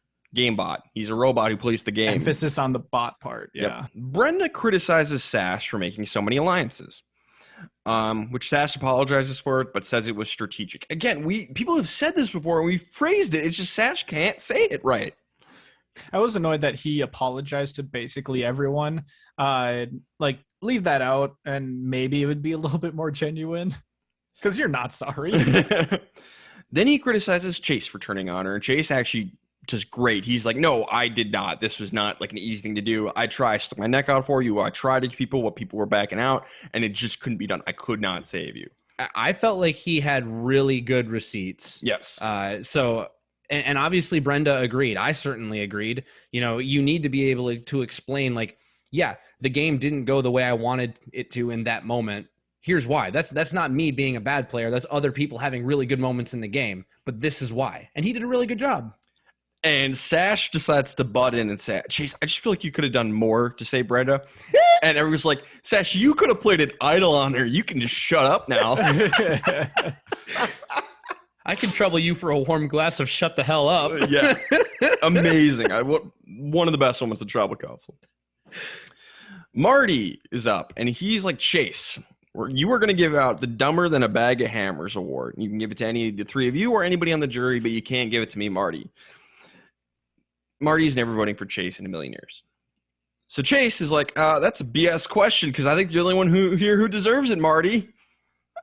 The correct answer from Chase, because you can't piss anybody else off, and Marty is not going to vote for you. Yeah, might as well dunk on Marty. I mean, unless you turn it on and maybe like give it to Sash or someone like or Fabio. I don't know. But it's so hard because we tell people not to, insult the jury, including the person that's asking you the question, even if the chance that they give them their vote is next to zero. Like, it's so hard. And I will say, we've talked about this in the past. The reason I think this is the perfect answer is if you're getting dunked on and someone's clearly not voting for you, we tell you stop talking to that person. You're now talking to everybody else. Mm-hmm. So now Chase is saying like, it's you. And maybe it's like, okay, cool. I'm talking to everybody else now. Like everyone, Marty and I, we obviously are not friends. And maybe this helps swing Jane back over to his side. Yeah, because maybe. I'm sure Jane appreciated that. Mm-hmm. Yeah, that's a good point, actually. So I think the way Chase handled it was perfect. It was really funny, too. It was a question asked in bad faith, but I think it ended up being a net positive for Chase. So good on Chase. He proved that he is not, in fact, as dumb as a bag of hammers, and I never thought that he did. He just makes some really weird moves sometimes. Chase has a great Final Tribal Council performance. He earned some votes here. Like, I think a lot of people think he's drawing dead going into this, or maybe one vote. He wins some votes here. I thought that. My first time watching. In fact, Neonk and Purple Kelly are here, and they both vote for Fabio. If this quitters rule is in effect, Chase is the winner of Survivor Nicaragua. Mm-hmm. I want a recount. In an alternate universe, Chase is the winner of Survivor Nicaragua, which is crazy. Holly wants to hear Chase's best solo strategic move. And while this may be true, I do think this might be Chase's best solo strategic move. He talks about the pre-jury stuff. He talks about Shannon. He talks about turning on Shannon. He left a majority alliance with people he didn't like or trust to join a minority alliance of people he did like and trust. There is something there, but don't bring up the pre-merge. No one cares. But what's interesting, he didn't really have a good answer to give post-merge because he did kind of ride the waves, and when he was in a decision-making position, he ended up letting other people drive. So that is a hole in Chase's strategic game. You're saying Chase has holes in his game? Chase has holes in his game. Chase Rice. Survivor's Chase Rice? Chase Rice has holes in his game. Listeners who don't get it yet, you will by the end of this podcast. Yes. We'll explain it later. But hey, it's good enough for Holly. She votes for him. So Purple Kelly asks Sash how he outplayed everyone. How did you do it? And Sash says, like, yeah, I guess I'm hearing this wasn't the most popular strategy, but I made an alliance with everyone. And I'm just like, you know what? I kind of appreciate the honesty from Sash. That was the move.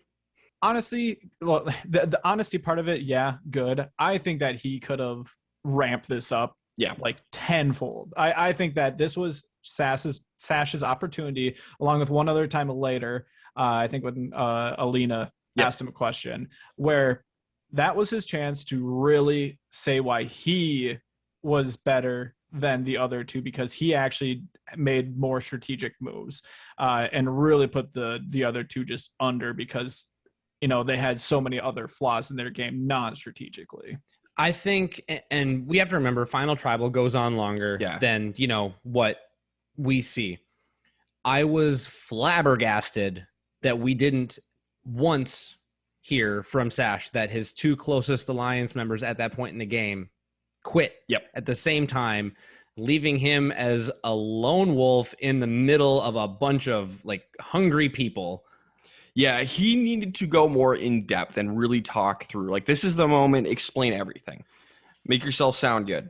And maybe it did, but it was cut. You got to frame it in two halves. You could say this was the Sash prior to losing two close alliance members. And ever since then, I have been in survival mode, and I did what I needed to do. I think, and then what you do is you look at Neonk and Kelly, and you say, I understand why you guys felt you had to leave the game, and I respect that. I get it. You left me in a very difficult position. I'm not saying that you owe me your votes, but you have to respect that I still managed to get here without you. Yep. That's something that I think that he should have played into, and if he did, we should have been shown it. I think that would have been more emotionally gripping, but for someone drawing dead, especially for something like Mortgagegate, maybe they have to leave the best parts of his answers around. We're not going to see anything good. Yeah. Yeah, and that would require Sash to have, like you said, charisma and empathy towards the two quitters, and I don't think that's going to happen. Sash might have empathy. I don't know, but he definitely doesn't have the charisma. Nyanka asks, hey, was like seeing your mom for that brief moment on the reward challenge, was that what gave you the fuel to keep going? And Fabio gets really emotional in the answer to that question. I think that endears him to some people as well, including Nyanka, who's going to vote for Fabio. Who saw that one coming? Not me. And could be the difference maker. Yeah. It takes one person here to flip. That's all. I think it's Nyanka. I do. I think she is the swing. It's crazy. I don't get it. Last one to talk about is Alina. She kind of basically gives people open forums. At first, she says she doesn't want to vote for Fabio because he's a boy, not a man, and she wants to vote for a man, whatever. But Chase and Sash point out Fabio usually didn't know what was going on. Like, yeah, he played dumb to not like piss anybody off, and he did know more than he was letting on, but he didn't know everything. Chase gets called wishy-washy, and he's like, I wasn't wishy-washy. I was leaving my options open so that way if an alliance was sunk, I wasn't. I had a way to get out. It's a great answer. Fabio rebuttals with like, Chase, you tried to play the game where you didn't piss anybody off or make any enemies. You failed. I succeeded. It's like, dang. They all went ham on this, and it was a really, really my favorite answer of the whole Final Tribal Council. I think it was Fabio's best moment in Final Tribal Council from a strategic point of view, or if you want to talk about actual effect on other people within the game. And he was not even asked that question. He chimed in. I'm not usually for interrupting to say your piece, but sometimes you have to insert yourself. That's Survivor. And I think he does that here. He proves that he's not just a boy playing the game. He has something to say, and it's worth hearing. Especially when she's the last person that's going to be asking questions. Like, you need to, especially since that last person passes over you immediately at the beginning. It's like, well, this is my last chance, so go for it. Might as well. What do you got to lose? $1 million? $1 million. This is a really good Final Tribal Council, I thought. Like, shockingly good. Yeah, overall, yeah. So Fabio's going to end up winning with 5 votes. Chase gets 4. Sash gets 0. The 4 votes are Alina, Brenda, Holly, and Jane. I'll vote for Chase. Everyone else votes for Fabio. And Fabio's the winner of Survivor Nicaragua. So I guess that leaves us a question. Who would we have voted for in this case? I'll start. And first, I'm going to start with something. I don't know if this is a hot take in the Survivor community or if anyone in the Survivor community has even thought of this. Of all the seasons of Survivor that I have seen, Fabio is the, by dictionary definition, most honorable winner I've ever seen. Before, Tom Westman held this crown, and for good reason. But Tom Westman needed to get crafty with his buddy Ian several times to get out of really weird situations. He had to backstab some people. By very nature of being out of the loop sometimes and making some really silly votes, Fabio truly didn't have the opportunity to backstab a single person. I can't even think of anybody in the pre-merge that he had an opportunity to backstab. He wore his heart on his sleeve from day one, for better or for worse, whether it made him look smart or whether it made him look dumb. I already mentioned he didn't need to backstab anybody. And then everyone knew that he was super likable. And what did he do? He won 3 individual immunities on his way to Final Tribal Council, which is typically the only way that a Tom Westman or a Terry Dietz or someone else like that is going to win, is by doing that. He's the most honorable winner I've ever seen in Survivor. I still have a couple seasons left to go. I wonder if anyone is going to pass him, but like, congratulations. You've done it. Yeah. Get out of here with your honor and integrity, but I wouldn't be able to go in and question Fabio's at all. I would find a different reason to possibly not vote for him. I don't think I could. I would probably vote for Fabio. Depending on how I felt about Chase. He didn't do much in the post-merge, and while I respect the pre-merge stuff, I would probably focus more on post-merge and give it to Fabio for that impressive run. For me, Fabio has the best physical and social game. Sash probably has the best strategic game. I vote for Fabio. Yeah, I'd probably have to go by default to Fabio just because I would really need to feel what it would be like, voting for either Chase or Sash, because those two, the things that really came down to was the social side of it. And since I'm not really able to give that great of a perspective on the two of them, I feel like almost have to default to Sash because of that. the one really big drawback that it's really hard for me to get over is that I don't think that he really made that many good moves. Like there were a couple of like tiny ones here and there that just kind of happened because of his personality. I don't know if they were very purposeful on his part and planned out on his part, but sometimes you don't need that. And we've seen it before with other winners too, that, you know, you just have minor, like little micro moments in the game that end up being strategic, that influence the game. Fabio kind of lands himself in that same realm. So it's almost like, yeah, I guess I'll go with Fabio. Do I love it? No, but you know, I also wouldn't love voting for the other two. So sure. Reunion show. Terry Bradshaw's here. Talk about Jimmy Johnson. Iconic. Jane wins fan favorite by the largest margin ever. We get the new quitting rule. We already talked about that. Ladies and gentlemen, Chase Rice. He is here. So this is hilarious. So Chase Rice has gone on from this, for those who don't know who, to be a very successful country music star. He even like guest starred on an episode of The Bachelor. Like he was just in Fargo for a concert a couple days ago. We didn't know if Derek knew that or not. Josh and I both knew that. So we were originally planning on kidnapping Derek and taking him to this Chase Rice concert without him knowing who it was. But that just wasn't going to work out. But a couple of days ago, Derek texted us like, wait, the Chase Rice? Country guy Chase Rice? The story is funny. I was just scrolling through my Facebook feed and all of a sudden I got an advertisement. Chase Rice playing concert at Fargo Brewing Company, and I was staring at his face and I was like, I know this man. Because he looks a lot different now. Yeah, he's aged 10 years. He's got a full beard and a cowboy hat on. And I was like, Chase. And then I was like, oh, that's that Chase Rice guy. He's the one who played on that one season of The Bachelor that I watched. Oh, yeah, he dated one of the Bachelorette contestants because he was on. Wait, there was a Chase who played Survivor who became a country music star.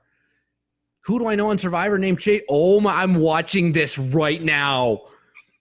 Like, I had a whole, like, blue line metro rail with all these stations in my train of thought that I had to lead back there and get to, and I messaged them immediately. I'm like, oh my, how Chase Rice. How did I get 3 episodes before the finale without figuring out this is Chase Rice? Josh appropriately just like messages back, LOL, because clearly they've been laughing at me this whole time. 100% true. Yes, that's you'll catch it if you listen back in the pre-merge. You'll catch 1 or 2 instances of us just going, Survivor's Chase Rice. Gosh, it's a good joke. It's a good joke, and I appreciate it. So Derek has known that this is like the Chase Rice for about 3 days now. And that's it. Clearly, I'm showing my whole butt right now. I do not listen to country music typically. I've got absolutely no problems with it, but I had no idea who Chase Rice was, and today I do. Yeah, when I first watched this season, Ryan like mentioned like, yeah, he's actually a decent star now, and I went and I looked, I'm like, oh, that guy. Like, I know him. I had heard it, but like I just went to Spotify and like went to his top hit. I'm like, oh, like I really like this is a very popular song right now. So it was just really cool to see. I guarantee you, if you haven't heard a song by Chase Rice, you've definitely heard there's a few very famous ones that were written by him. He didn't perform. Like Florida Georgia Line has a bunch of songs written by him. Guarantee you've heard a song written by Chase Rice. Yeah. I also wanted to note one other thing. Looking at his Wikipedia, in order, it's his little intro bio, his early life and education, followed by Survivor, then followed by his country music career. Yeah. So let's all just acknowledge what came first here. Survivor's Chase Rice, not country music's Chase Rice. Dang right. I don't think he'd like that too much, but Jeff Probst lets him sing a song as they're going to break. This is before he was big, so it's kind of funny. Now, he specifically does say that Survivor did not influence his music career whatsoever. I don't know enough about the country music scene to comment. Me neither. Last thing with the reunion show, Jeff tries so hard to get us hyped up for season 22 Redemption Island. We'll talk about that a little bit more later, but Jeff is trying to get us hyped for it. It failed. Hey, don't Don't say that yet. Don't tarnish Derek's opinion on it. Don't worry. Even though I'm not, I guess I don't even really know who the winner is in Redemption Island. Like, as soon as I see the cast list, I'll know, right? I understand we're at that point now, but like, I've only heard generally bad things about the season of Redemption Island, and that was before I went like spoiler free. Yeah, because people only have bad things to say about Redemption Island. Mostly bad things. We'll see. It's not a complete zero, I'll say that. All right, let's wrap up the season, huh? Absolutely. Let's talk about best and worst player of the season. A reminder, we only include the people who made the merge. So the final 12, who are our best and worst players of the season. Derek, who do you got for best? For best, I gave it to my penultimate winner pick, Holly. Really rough day 5 start, but ever since then, I feel like she played nearly flawless Survivor. And granted, a lot of that was playing from the top, but she had moments where she had to bond with the young people in order to make sure that she was safe after the tribe swap. She did it perfectly. She was able to take on a motherly role without taking on like too motherly of a role. She made it all the way to top 4 against the best interests of her alliance members at the time. And had she won that immunity and gone, she would have won. So she was one step away, I believe, from winning the whole thing. Hell, if Chase or Sash had won, I think she would have gone on to win. Yeah, she's my best as well. Yeah. Holly. Yeah, past Josh ended up giving it to Fabio, but I think it was more that I wasn't a huge Holly fan. My first watch around, I think I was really annoyed by her early on in the season, and that just kind of bled through towards the end of the game. So I probably wasn't giving her a very fair shake as far as awards go. I think at this point I would give it to Holly just because I see a little bit more of the flaws in Fabio's game, and just because he wins doesn't mean that he's the best player of the season. So I would also give it to Holly in the present day. How about worst player of the season? Oh, this one's easy. It's Nyanka. Yeah, it's Nyanka. She was the Russell Hands of the season before quitting. And if there's one thing that guarantees you'll never win the game, it's quitting. I understand the circumstances can vary and sometimes they're legitimate, but like you played a Russell Hands game until you quit. So like I don't feel all that badly for you because you weren't winning anyway. So I say it's Nyanka. She's got no social grace whatsoever. 100% Nyanka. Yep. Didn't give it to her in the pre-merge because I gave it to Dan. But Nyanka actually did something good in the pre-merge. Yep. Nothing in the post-merge. No, not really. Yeah, Nyanka. All right. Derek, was there anything in Jeff Watch you wanted to address? Other than what I mentioned about taking an entire previously on Survivor to dunk on Chase for no reason other than to set the expectations for the audience, Jeff seemed very strict. I don't know. He seemed to not enjoy this cast or this season nearly as much as, maybe even the previous 2 or 3. I'm not saying we're back to like season 17, Jeff, where he's like moments from quitting. But I will say he seemed a little bit more like checked out this season. I think that's fair. Though I will say when those juicy moments came up, I loved where he's like, Dan, you better tell me what you just started to say or I'm going to keep digging. He kept it professional. Yeah. Even if he wasn't always having fun, he was still professional. Yep. Unlike Gabon. Yep. And, as always, I think he was perhaps a little too harsh on the quitters, especially given the circumstances, but he knew how the audience was going to perceive the quitters. And so he kind of played it up for them. And, his first and foremost role is that of a showman. So I'm not too angry at him for that. And I cannot emphasize how strong the backlash was against those two, especially Nyanka. It was huge. I believe that. Yeah. Weather report. So one thing that they don't really tell you, or I guess one thing they don't show you, but they do tell you in the reunion show, is how cold it was in Nicaragua, like particularly at night and during the rain. Rain is a horrible detrimental effect. There were a couple nasty storms that obviously got 2 people to full on quit after nearly making them quit. But that temperature with the joint pain, particularly with Nyanka, couldn't have helped. I know that they were hard off for food for a while, mostly because they burned a lot of it themselves. We had the big washout from the hill in the preseason or in the pre-merge. Overall, I'm going to say this was probably a harder season weather-wise to try and get through. So kudos to everyone who was able to do it. Yeah, that's generally the reputation. I don't know that it was the hardest, but like top 5, I would say. I'd say it's definitely towards the harder end. Josh, memorability consultant. Josh is always the one who tells us what the most memorable moment of the season is. In the pre-merge, you selected the Medallion of Power as the most memorable moment of the season. We'll see if that ends up winning. Let's start in the post-merge. What is the most memorable moment of the post-merge? Yes, and much like the memes, the moments are flowing here. So my top 2, I'm going to narrow it down to 2 here. My top 2 from the post-merge is the double quit. That's very obvious. And then the second one is in the reunion show of Chase Rice. Chase Rice. And I guess I should ask, other than those 2, are there any other nominees?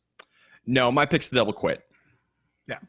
I think it has to be. Other than you could do the reward moment where now, because like now I'm going to go on the reward, but that's more just funny to me. I think what you're going to remember is maybe that double quit episode. Yeah. Or that moment.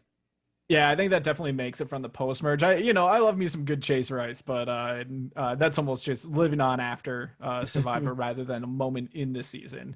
And much like that, the winner from the pre-merge was the Medallion of Power for that same reason, is because it's just a joke. So I think that the double quit has to trump that in the post-merge for the season overall. So moment of the season, going with the double quit. Most popular, memorable moment we've ever had, probably. For memes, I would say that Purple Kelly's existence has to be the most memorable moment, or at least the one that lives on most casually in the average Survivor fans' lexicon. Yeah, for memeiest meme of the season, I don't know if it would be the Medallion of Power, Purple Kelly, or Chase Rice. I mean, when you hear about the Purple Edit all the time, like Purple Kelly has indirectly had a very lasting impression on Survivor fans' lexicon. It's true. All right, last thing we have to do is the season rankings. We're going to figure out where Nicaragua falls in our 21 season ranking. I'll go first because mine's ready. Starting with Palau, Pearl Islands, Tocantins, Vanuatu, Micronesia, China, Borneo, Amazon, Fiji, Guatemala, Panama, Samoa, Africa, Australia, Gabon, Marquesas, Nicaragua. The last season I like, continuing on to Heroes versus Villains, Cook Islands, All Stars, Thailand. And so where would that rank for you so far through 21 17th seasons? place. Whew. It's gonna, every single time you list off your season rankings, it's gonna throw me off every single time that you finish off, like, oh, this is where the season is, and on to Heroes versus Villains. Yep. All right, Josh, your turn. All right, so for mine, going from the top, make it drop. Nicaragua. Yeah, man. Nicaragua. No, China, Pearl Islands, Micronesia fans versus favorites, Heroes versus Villains, Tocantins, Palau, Amazon, Vanuatu, Borneo, Australia, Guatemala, Fiji, Panama, Africa, Samoa, Cook Islands, then Nicaragua. Ooh, same spot. Oh, is it? Nice. Yeah, 17th place. Followed by Gabon, Marquesas, All-Stars, and Thailand. I think it ended up being kind of like what you said earlier, is that this is a very Gabon-ish season. I just overall like this cast more than the Gabon cast, and I think that really helped. All righty. Well, do you know what the beauty of these season rankings are? It doesn't matter how you viewed it. Wherever you put it is where you put it. It's kind of like Ryan and I, our favorite movie is Twister. Objectively, is it the greatest movie of all time? Absolutely not. But is it my favorite? Yes, it is. Nicaragua is going to be kind of like that. Spoiler, it's not my number one, but it's certainly going to be quite a bit higher because I love myself a good meme, and I can't tell you how much I laughed watching this season, being spoiled on nothing but the winner. And this will be the memory, the feeling that carries forward with me. I will remember Nicaragua as the funniest season of Survivor that I've seen in a long time. With that said, starting at the top, Micronesia fan versus favorites, followed by China, Palau, Heroes versus Villains, Tocantins, Pearl Islands, Amazon, Vanuatu, Guatemala, Australia, and coming in at number 11, Survivor Nicaragua, followed by Fiji, Exile Island, Borneo, Gabon, Africa, Cook Islands, Samoa, All-Stars, Marquesas, and Thailand. So, what is going on? Madness. We are outside of the top 10. It will never be a top 10 season of Survivor by very rule of thumb. but I can't explain to you guys how much fun it was to reverse engineer this entire season knowing nothing about it except the winner pick. Well, I'm glad you liked it, Derek. It turned the whole thing into a giant meme. I would recommend everyone to watch this season through that lens. Sure. Like, just go back and be like, I know nothing. Fabio wins somehow. It was truly a fever dream. It was the gas leak season. This is to Survivor what season 7 and 8 of Game of Thrones is. Like, if you're on Reddit, this is our free folk. This is our prequel memes. This is all of that nonsense. And honestly, we should have more Nicaragua memes outside of Purple Kelly and the Medallion of Power. Probably should. Okay, so that's it for Nicaragua. Next up will be 22 Redemption Island. No one's favorite season. Challenge accepted. Derek, don't tempt Derek with that. Derek, you've seen 2 of these people play before. I'm sorry, three of these people play before. So we'll see what you think of it. We're gonna go watch the premiere here shortly. So you can follow us on Twitter at Castaway Pod and on Instagram and TikTok and all that fun YouTube. stuff. Guys, anything else before we sign off here? I got nothing, believe it or not. Watch the season. Watch it. I'm glad you loved it, Derek. I like the season. I'm just like I'm kind of flabbergasted. Please message me where you would rank. Like, don't give me a number because I don't want to know where all the other seasons rank. Of the first 21. But like, of the first 21 seasons, where do you guys have Nicaragua? Because I feel like I have this just bafflingly high. But Ryan has heroes versus villains in his bottom tier, so we're all allowed to be weird. There's no rules when it comes to rankings. There's no rules here. All right, this has been the Castaway Consultants. Got nothing else for you. Good night.